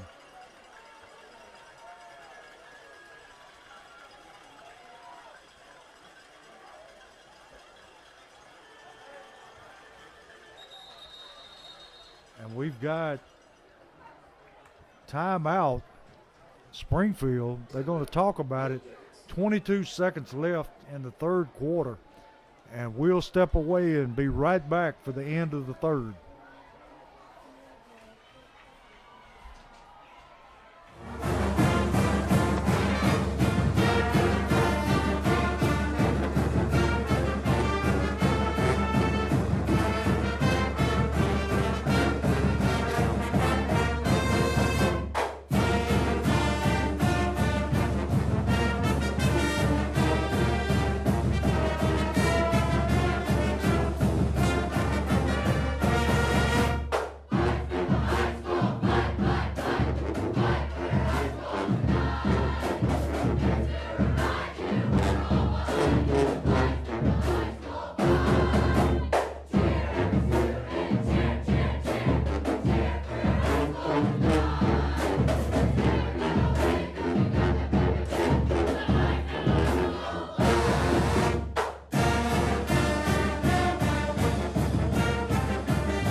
We're back here where it's second and goal from the 1.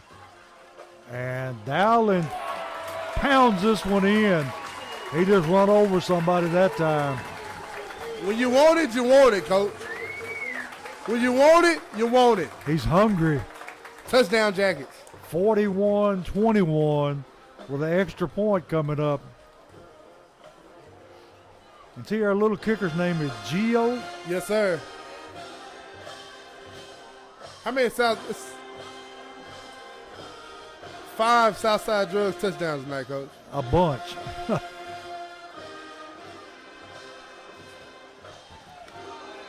And we got a flag thrown, illegal procedure against Springfield. See, was one of the linemen, did one of the linemen jump? Had to. It got to be where it came from. So they're going to mark it back.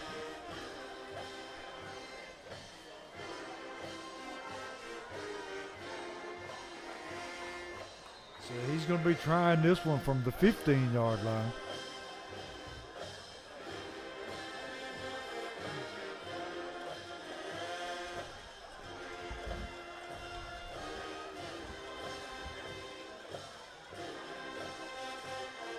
Snaps good, kicks up, and he drills it home. Hey, he's a heck of a little kicker. Yes, he is. Coach.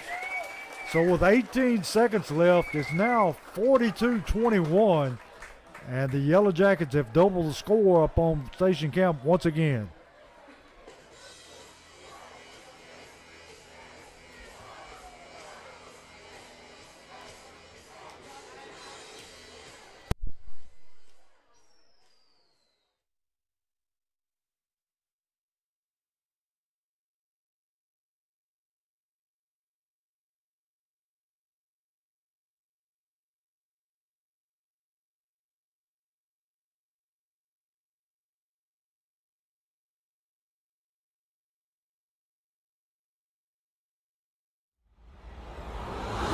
You are watching a Social Dweeb Sports production.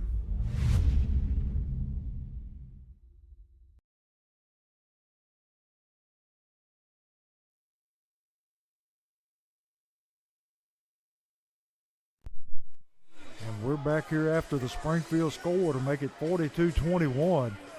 And Neal on to kick for Springfield. Just waiting on the referee's signal. And he approaches the ball, hits it long and deep, and takes it back into the end zone for the touchback. And T, you got any updates on the scores you had a while ago?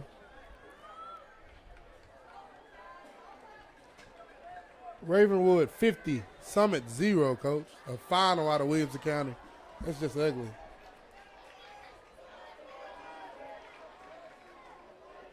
Let me see here.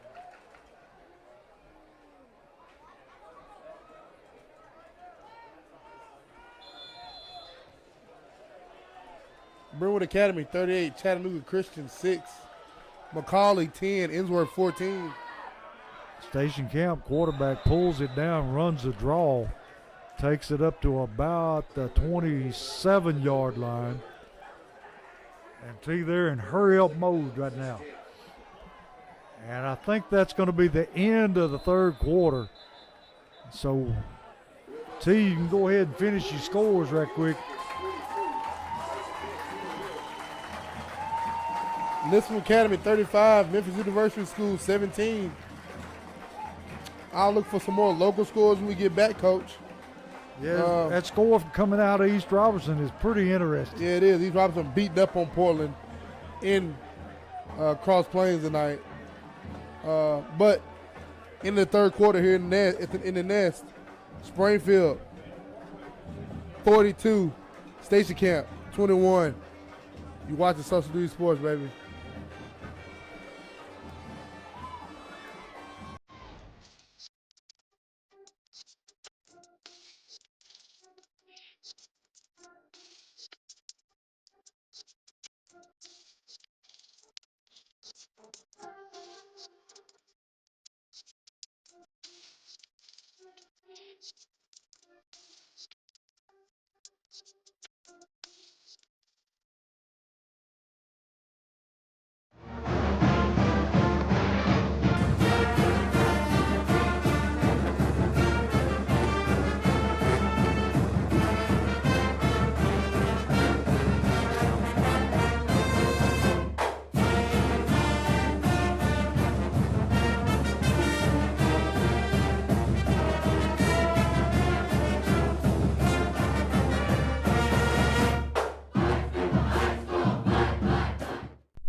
We're back here to start the fourth quarter.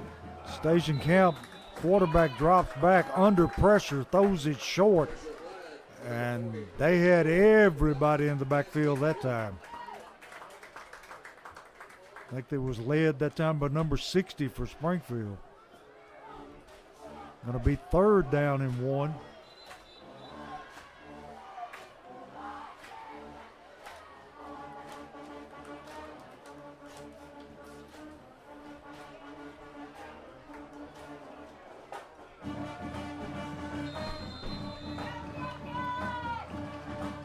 Quarterback going to hand to the tailback.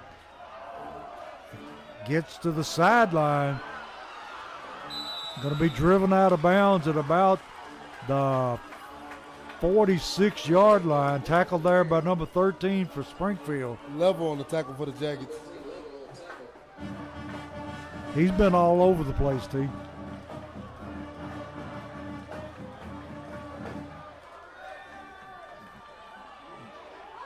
Quarterback scrambling, looking for somewhere to throw it. Decides to tuck it and run it. And got a flag on the far sideline. I think it's going to be a hold.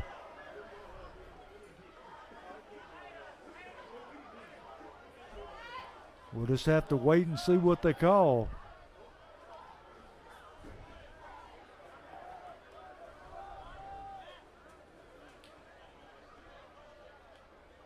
Not a good sign when you got 3 referees huddled up. What is it?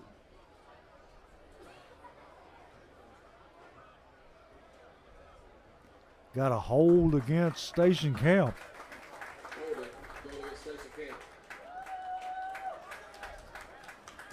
Going to take the ball back to the 50-yard line, where it's going to be first down at about 12.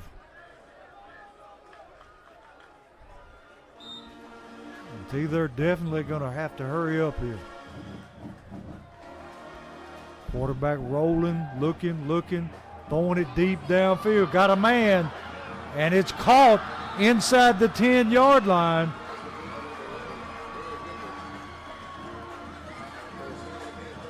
Got behind the Springfield defense.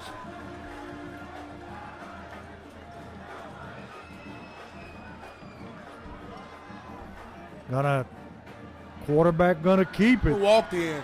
Yeah, he just walked in untouched. So they're gonna cut the score to 27-42 with an extra point on the way.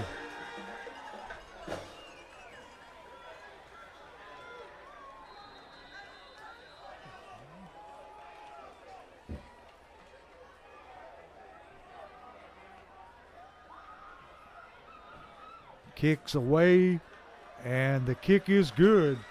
So with 11:08 left in the game, it's Springfield 42, Station Camp 28.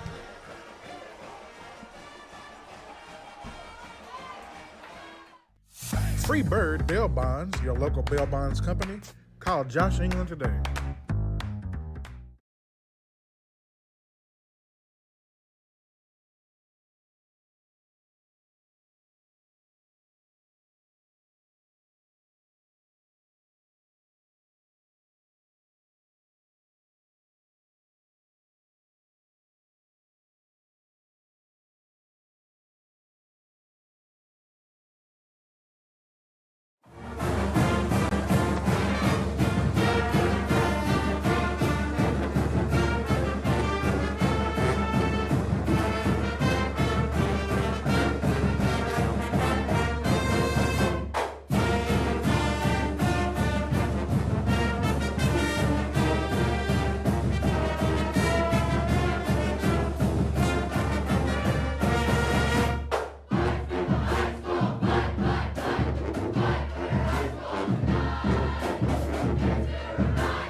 Back here where Station Camp going to pooch kick the kickoff. They're going to let it hit the ground, and it's picked up by Dowling. Oh, whoa, that's number 35. And he's going to be picked up and dropped at about the 18-yard line.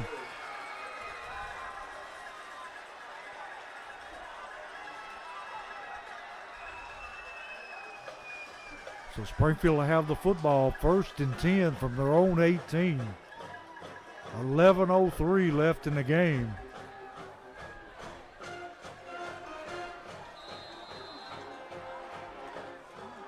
Need a long, sustained drive here. Yes, sir. Dowling in the backfield. Got to turn and hand it to him. Got some running room. Going to be a foot race. Dowling pulling away, and he is going to take it to the house. Lamarius Dowling, one play. See you later. Touchdown, Jackets. Long touchdown run. From the 19, he went 81 yards for the touchdown.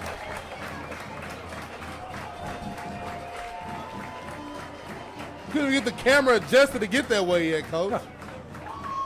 It has been a track meet. If you like scoring, you'll love his game. Gio on to kick the extra point again.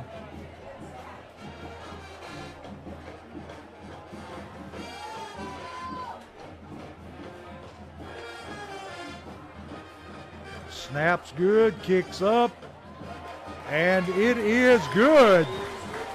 So with 10:45 left in the game, it's Springfield 49 and Station Camp 28. Whew, I'm tired, Coach.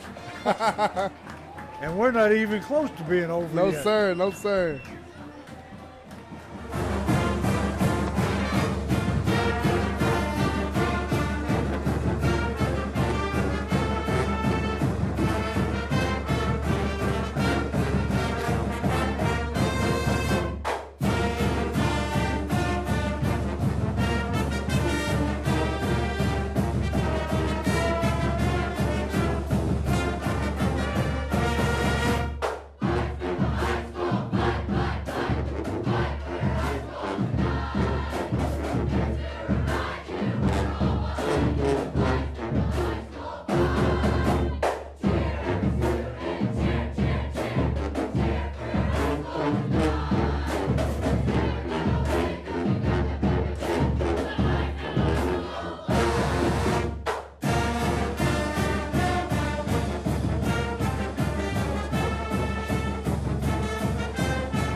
We're back here where Springfield answers the score on a long 89-yard run by Dowling. And Neal kicks it away down to about the 5-yard line. Station Camp returns it to about the 34, and a flag comes in from the back. And we'll just have to wait and see what this is.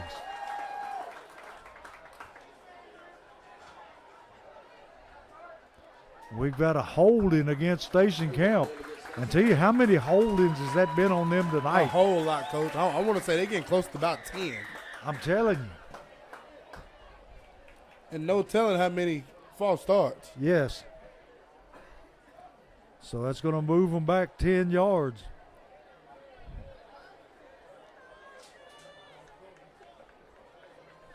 They're going to have to reset the chains here.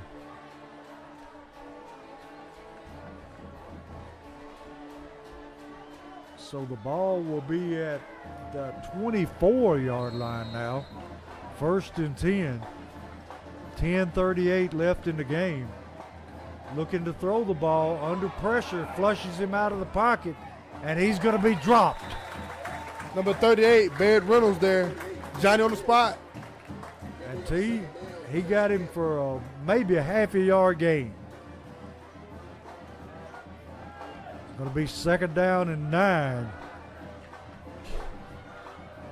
Quarterback ready to take the snap again. Looking to throw. Looking. Dumps it off and short of his receiver. Going to bring up 3rd down and 9. And we're starting to get to him. Yes, sir, we are. Springfield defense wearing away on their offensive line.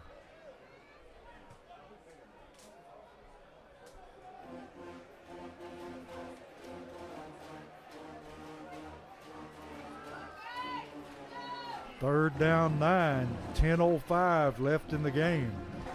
Quarterback looking to throw, looking, gonna be chased out of the pocket, gonna throw it short, skips it in front of his receiver, and they were all over him in the backfield. 4th down, here comes the punting unit.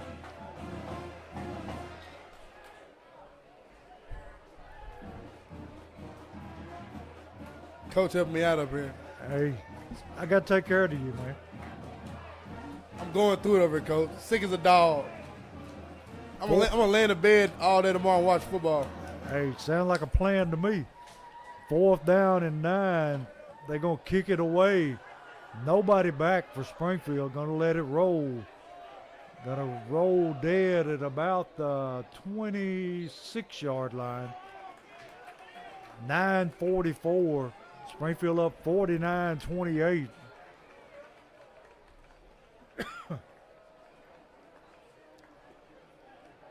I mean, I want to say you would watch the Jackets sit on it here, but we just tried that, Coach, and Dallin hit his head on the goalpost from 60, 70 yards out. Why sit on it when you can score? Yes, sir.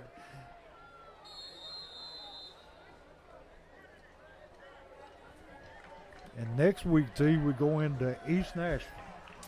Go to East Nashville to face the East Nashville Eagles, a big-time 2A team who's in the same region as East Robinson, which will be a great region.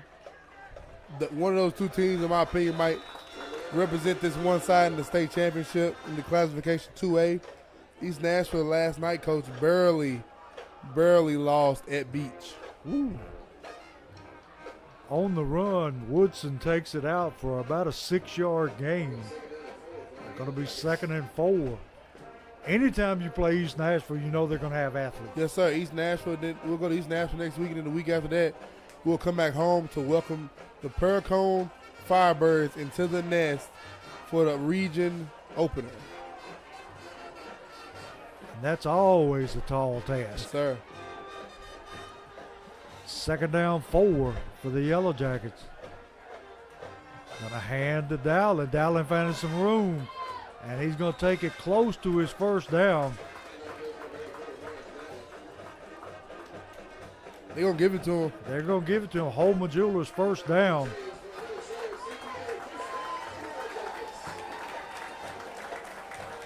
Clock running at 8:40.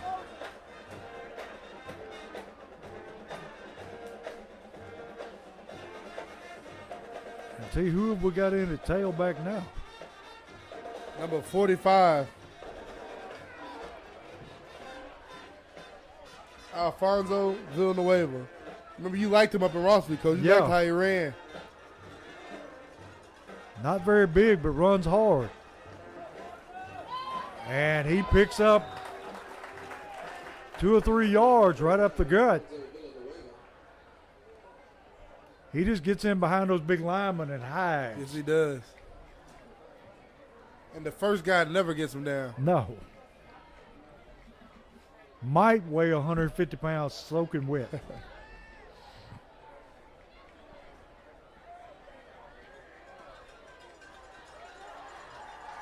Second down and about 7.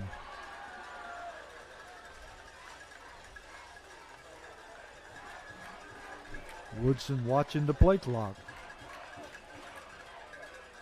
Got a hand to Villanueva. And he picks up maybe a yard. Going to bring up 3rd down and about 6. It's 7 minutes and 20 seconds left in the game. What are you calling timeout for? Looks like to me that's just a waste on a 3rd and 6. And he had all 3 of his. I mean, you know Springfield 9 times out of 10 right here is going to run the ball again. Yeah. Get you a timeout after they ran it again. Some of what he's done tonight doesn't make a whole lot of sense, Steve. I mean, we could honestly probably say he put his team out the game when he went for it on his own side of the ball over here, own side of the field when they was in the ball game. It was going back and forth. And not only that, he didn't run his offense. He went to a trick play. Yep. So it's going to be 3rd down and about 5. 7:21 left in the contest. Do the Jackets run the ball here, Coach, and make him use another one? I hope.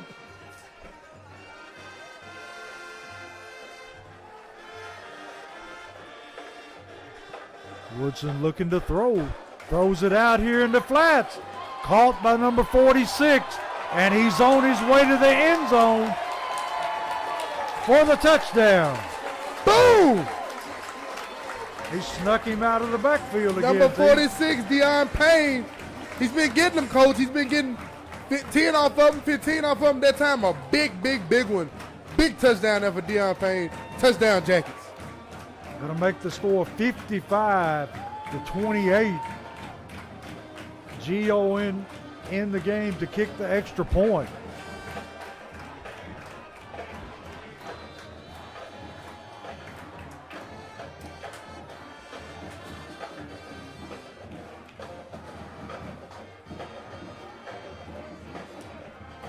Snap, kick, and this time it's no good. Wide right. So with 7:05 left in the game, Springfield 55 and Station Camp 28.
We're back here where Springfield has scored and making the score 55-28. Neal kicks it away back to about the half-yard line. Station Camp taking it down the far sideline. Going to be a flag coming in, 2 or 3 flags coming in. And we'll have to hold on here and see what we got. You would think it would be another holding.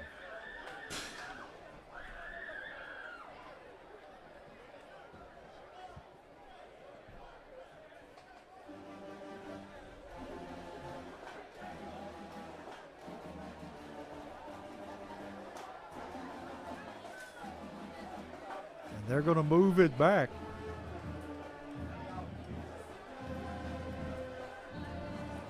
Another hole moves the football back to the 25-yard line. So that negates the good return by Station Camp.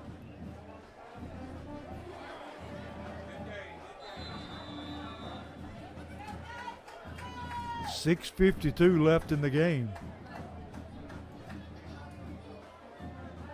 Station Camp going to throw the little screen. He throws it out into flats. And making people miss.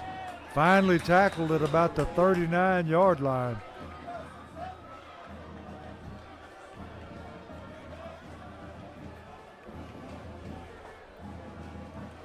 See, I think the people sense that this one's over and they're beginning to file out. Yeah, they're starting to get on out of here. And got another penalty on Station Camp. We're starting to see some clean jerseys for the Jackets getting this ball game. Going to move the football back again. And see, that's another holding call. Back to the 25-yard line again.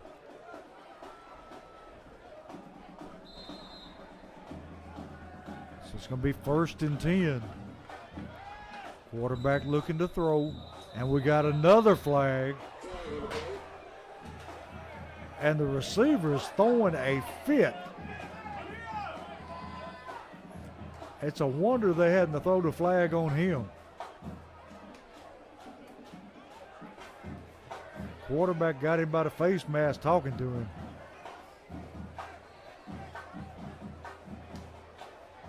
A legal procedure.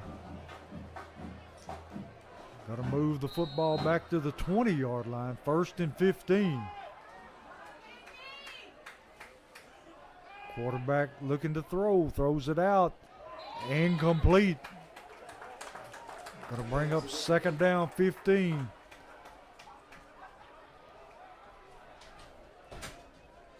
All these incompletions, Steve, have slowed down the game. Yes, it has. 2nd down, 15. Quarterback looking to throw. Throws it to the sideline. Long throw.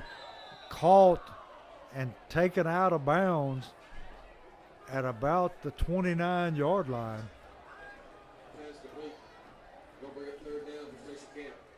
Third down 6. And I don't think the clock ran that time. They're going to knock on his door and get on them, Coach. Yeah, 6:19 still on the clock. They throw it out here again, and it's caught. Receiver making men miss, and we got another flag.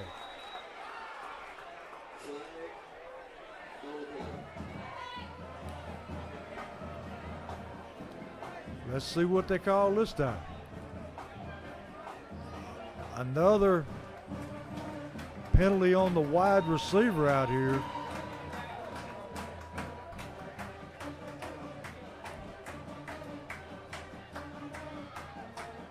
So that's going to move them back all the way to the 31-yard line.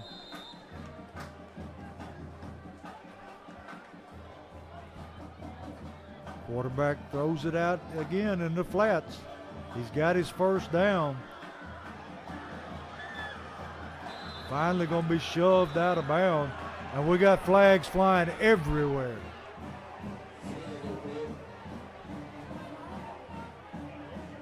This one may go against Springfield.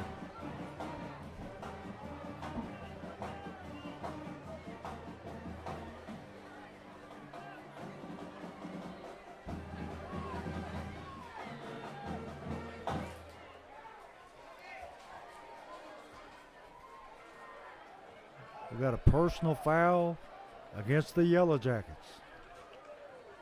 So that's going to move the ball down to about the 34-yard line of Springfield.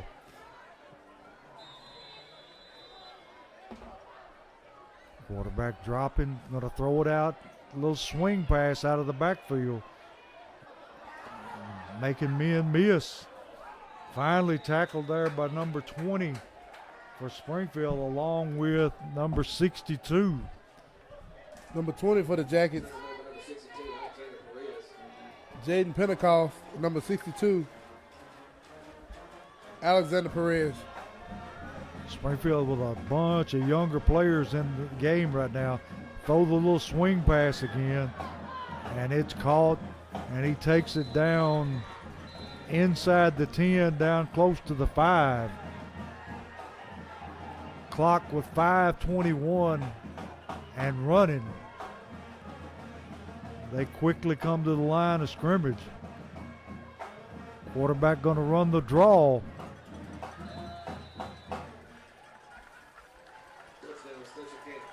And he takes it into the end zone for the touchdown. So that makes it 34-55 in favor of the Yellow Jackets. The Station Camp about to try the extra point.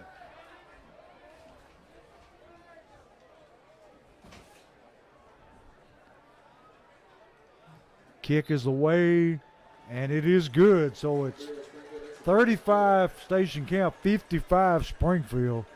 5:07 left in the fourth quarter, and we'll be right back to try to wrap it up.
Station Camp going to do the onside kick. Going to be fielded there easily by number 80? 30 for the Jackets. 30. Number 30, Nicholas Young. Fielded that beautifully, Coach. Springfield expecting it, comes up with it quite easily. And T, looks like we got new quarterback in the game. Quarterback in for the Jackets, number 15, Preston Ramsey, the sophomore. Coach, listen to this stat. 730 yards combined passing for these two teams tonight. Ooh. And a hand to Villanueva. Going to be wrapped up right there. See, that's almost enough for Portland to have a whole season. Yeah. Maybe 3 seasons for Portland. Yeah. So it's going to be second down and 11. Clock moving with 4:46 left. New tailback in the game. Number 18 for Springfield. Number 18 for the Jackets, the sophomore, Keymon Jones. And Station Camp jumps off sides, makes contact in the neutral zone. So they'll mark that off. That'll be second down now and about 7.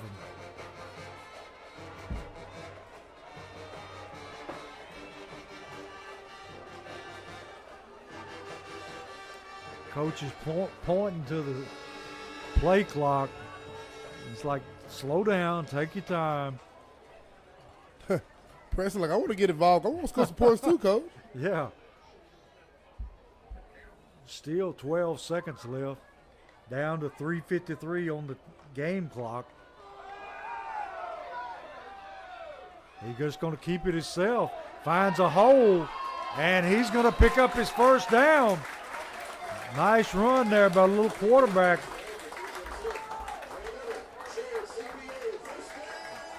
Homer Jewelers first down, Jackets. That time, Ramsey just tucked it and ran it. Clock still running, 3:26 left. Final, East Robinson 27, Portland 7. Final, Fairview 33, Glencliff 15. Final, Harper 17, Cheatham County 6. Independence 14, Shelbyville 21.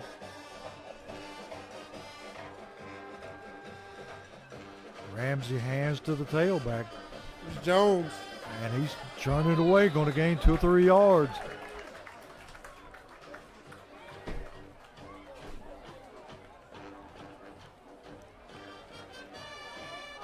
Whites Creek 40, Greenbrier 6. Greenbrier having a rough year, T. Clock now 2:37 and counting. Springfield in no hurry whatsoever. Henry County 44, Dixon County 0. Henry County get their first win of the season.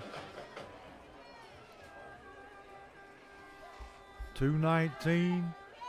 Ramsey snaps the football, and they take it ahead for another couple of yards. Jones running hard downhill. Keep on Jones there.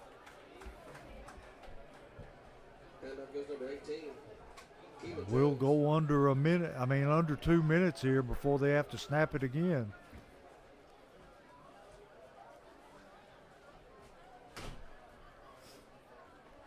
It's been a fun night here tonight, Coach, in the Nest. Homecoming 2025. Fireworks, fireworks, fireworks. From the very start. Yep. Everybody got their money worth tonight coming in here, and it's a great ball game. Ramsey takes the snap, hands it to the tailback, and he gets dropped after a short gain. Going to bring up 4th down. 4th down at about a yard.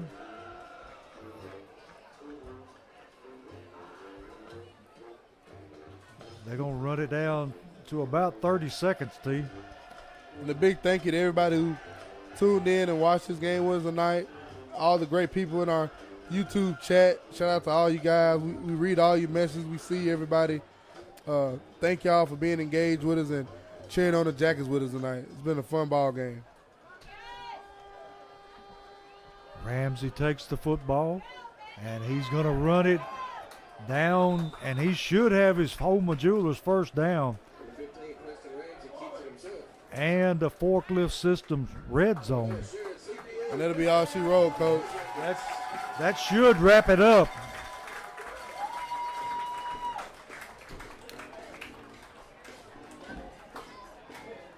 And see, this one has been fun. Yes, it has. It's been a fun night, energetic. I really enjoyed this ball game.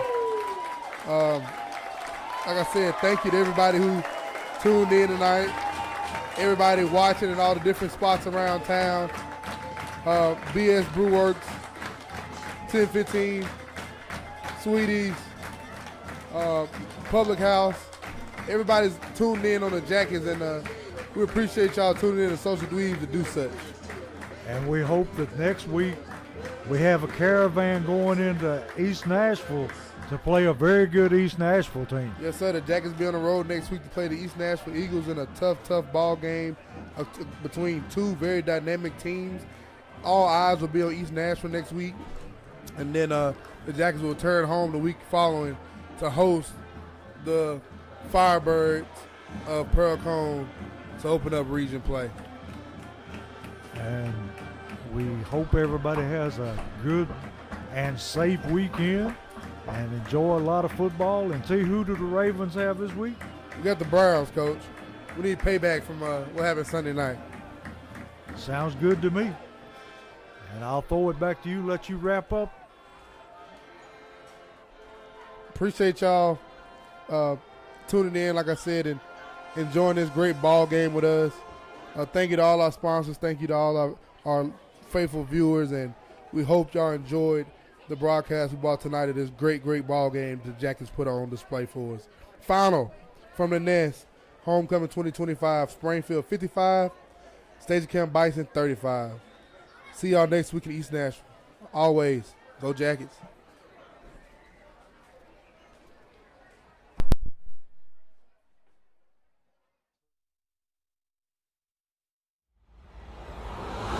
You are watching a Social Dweeb Sports production.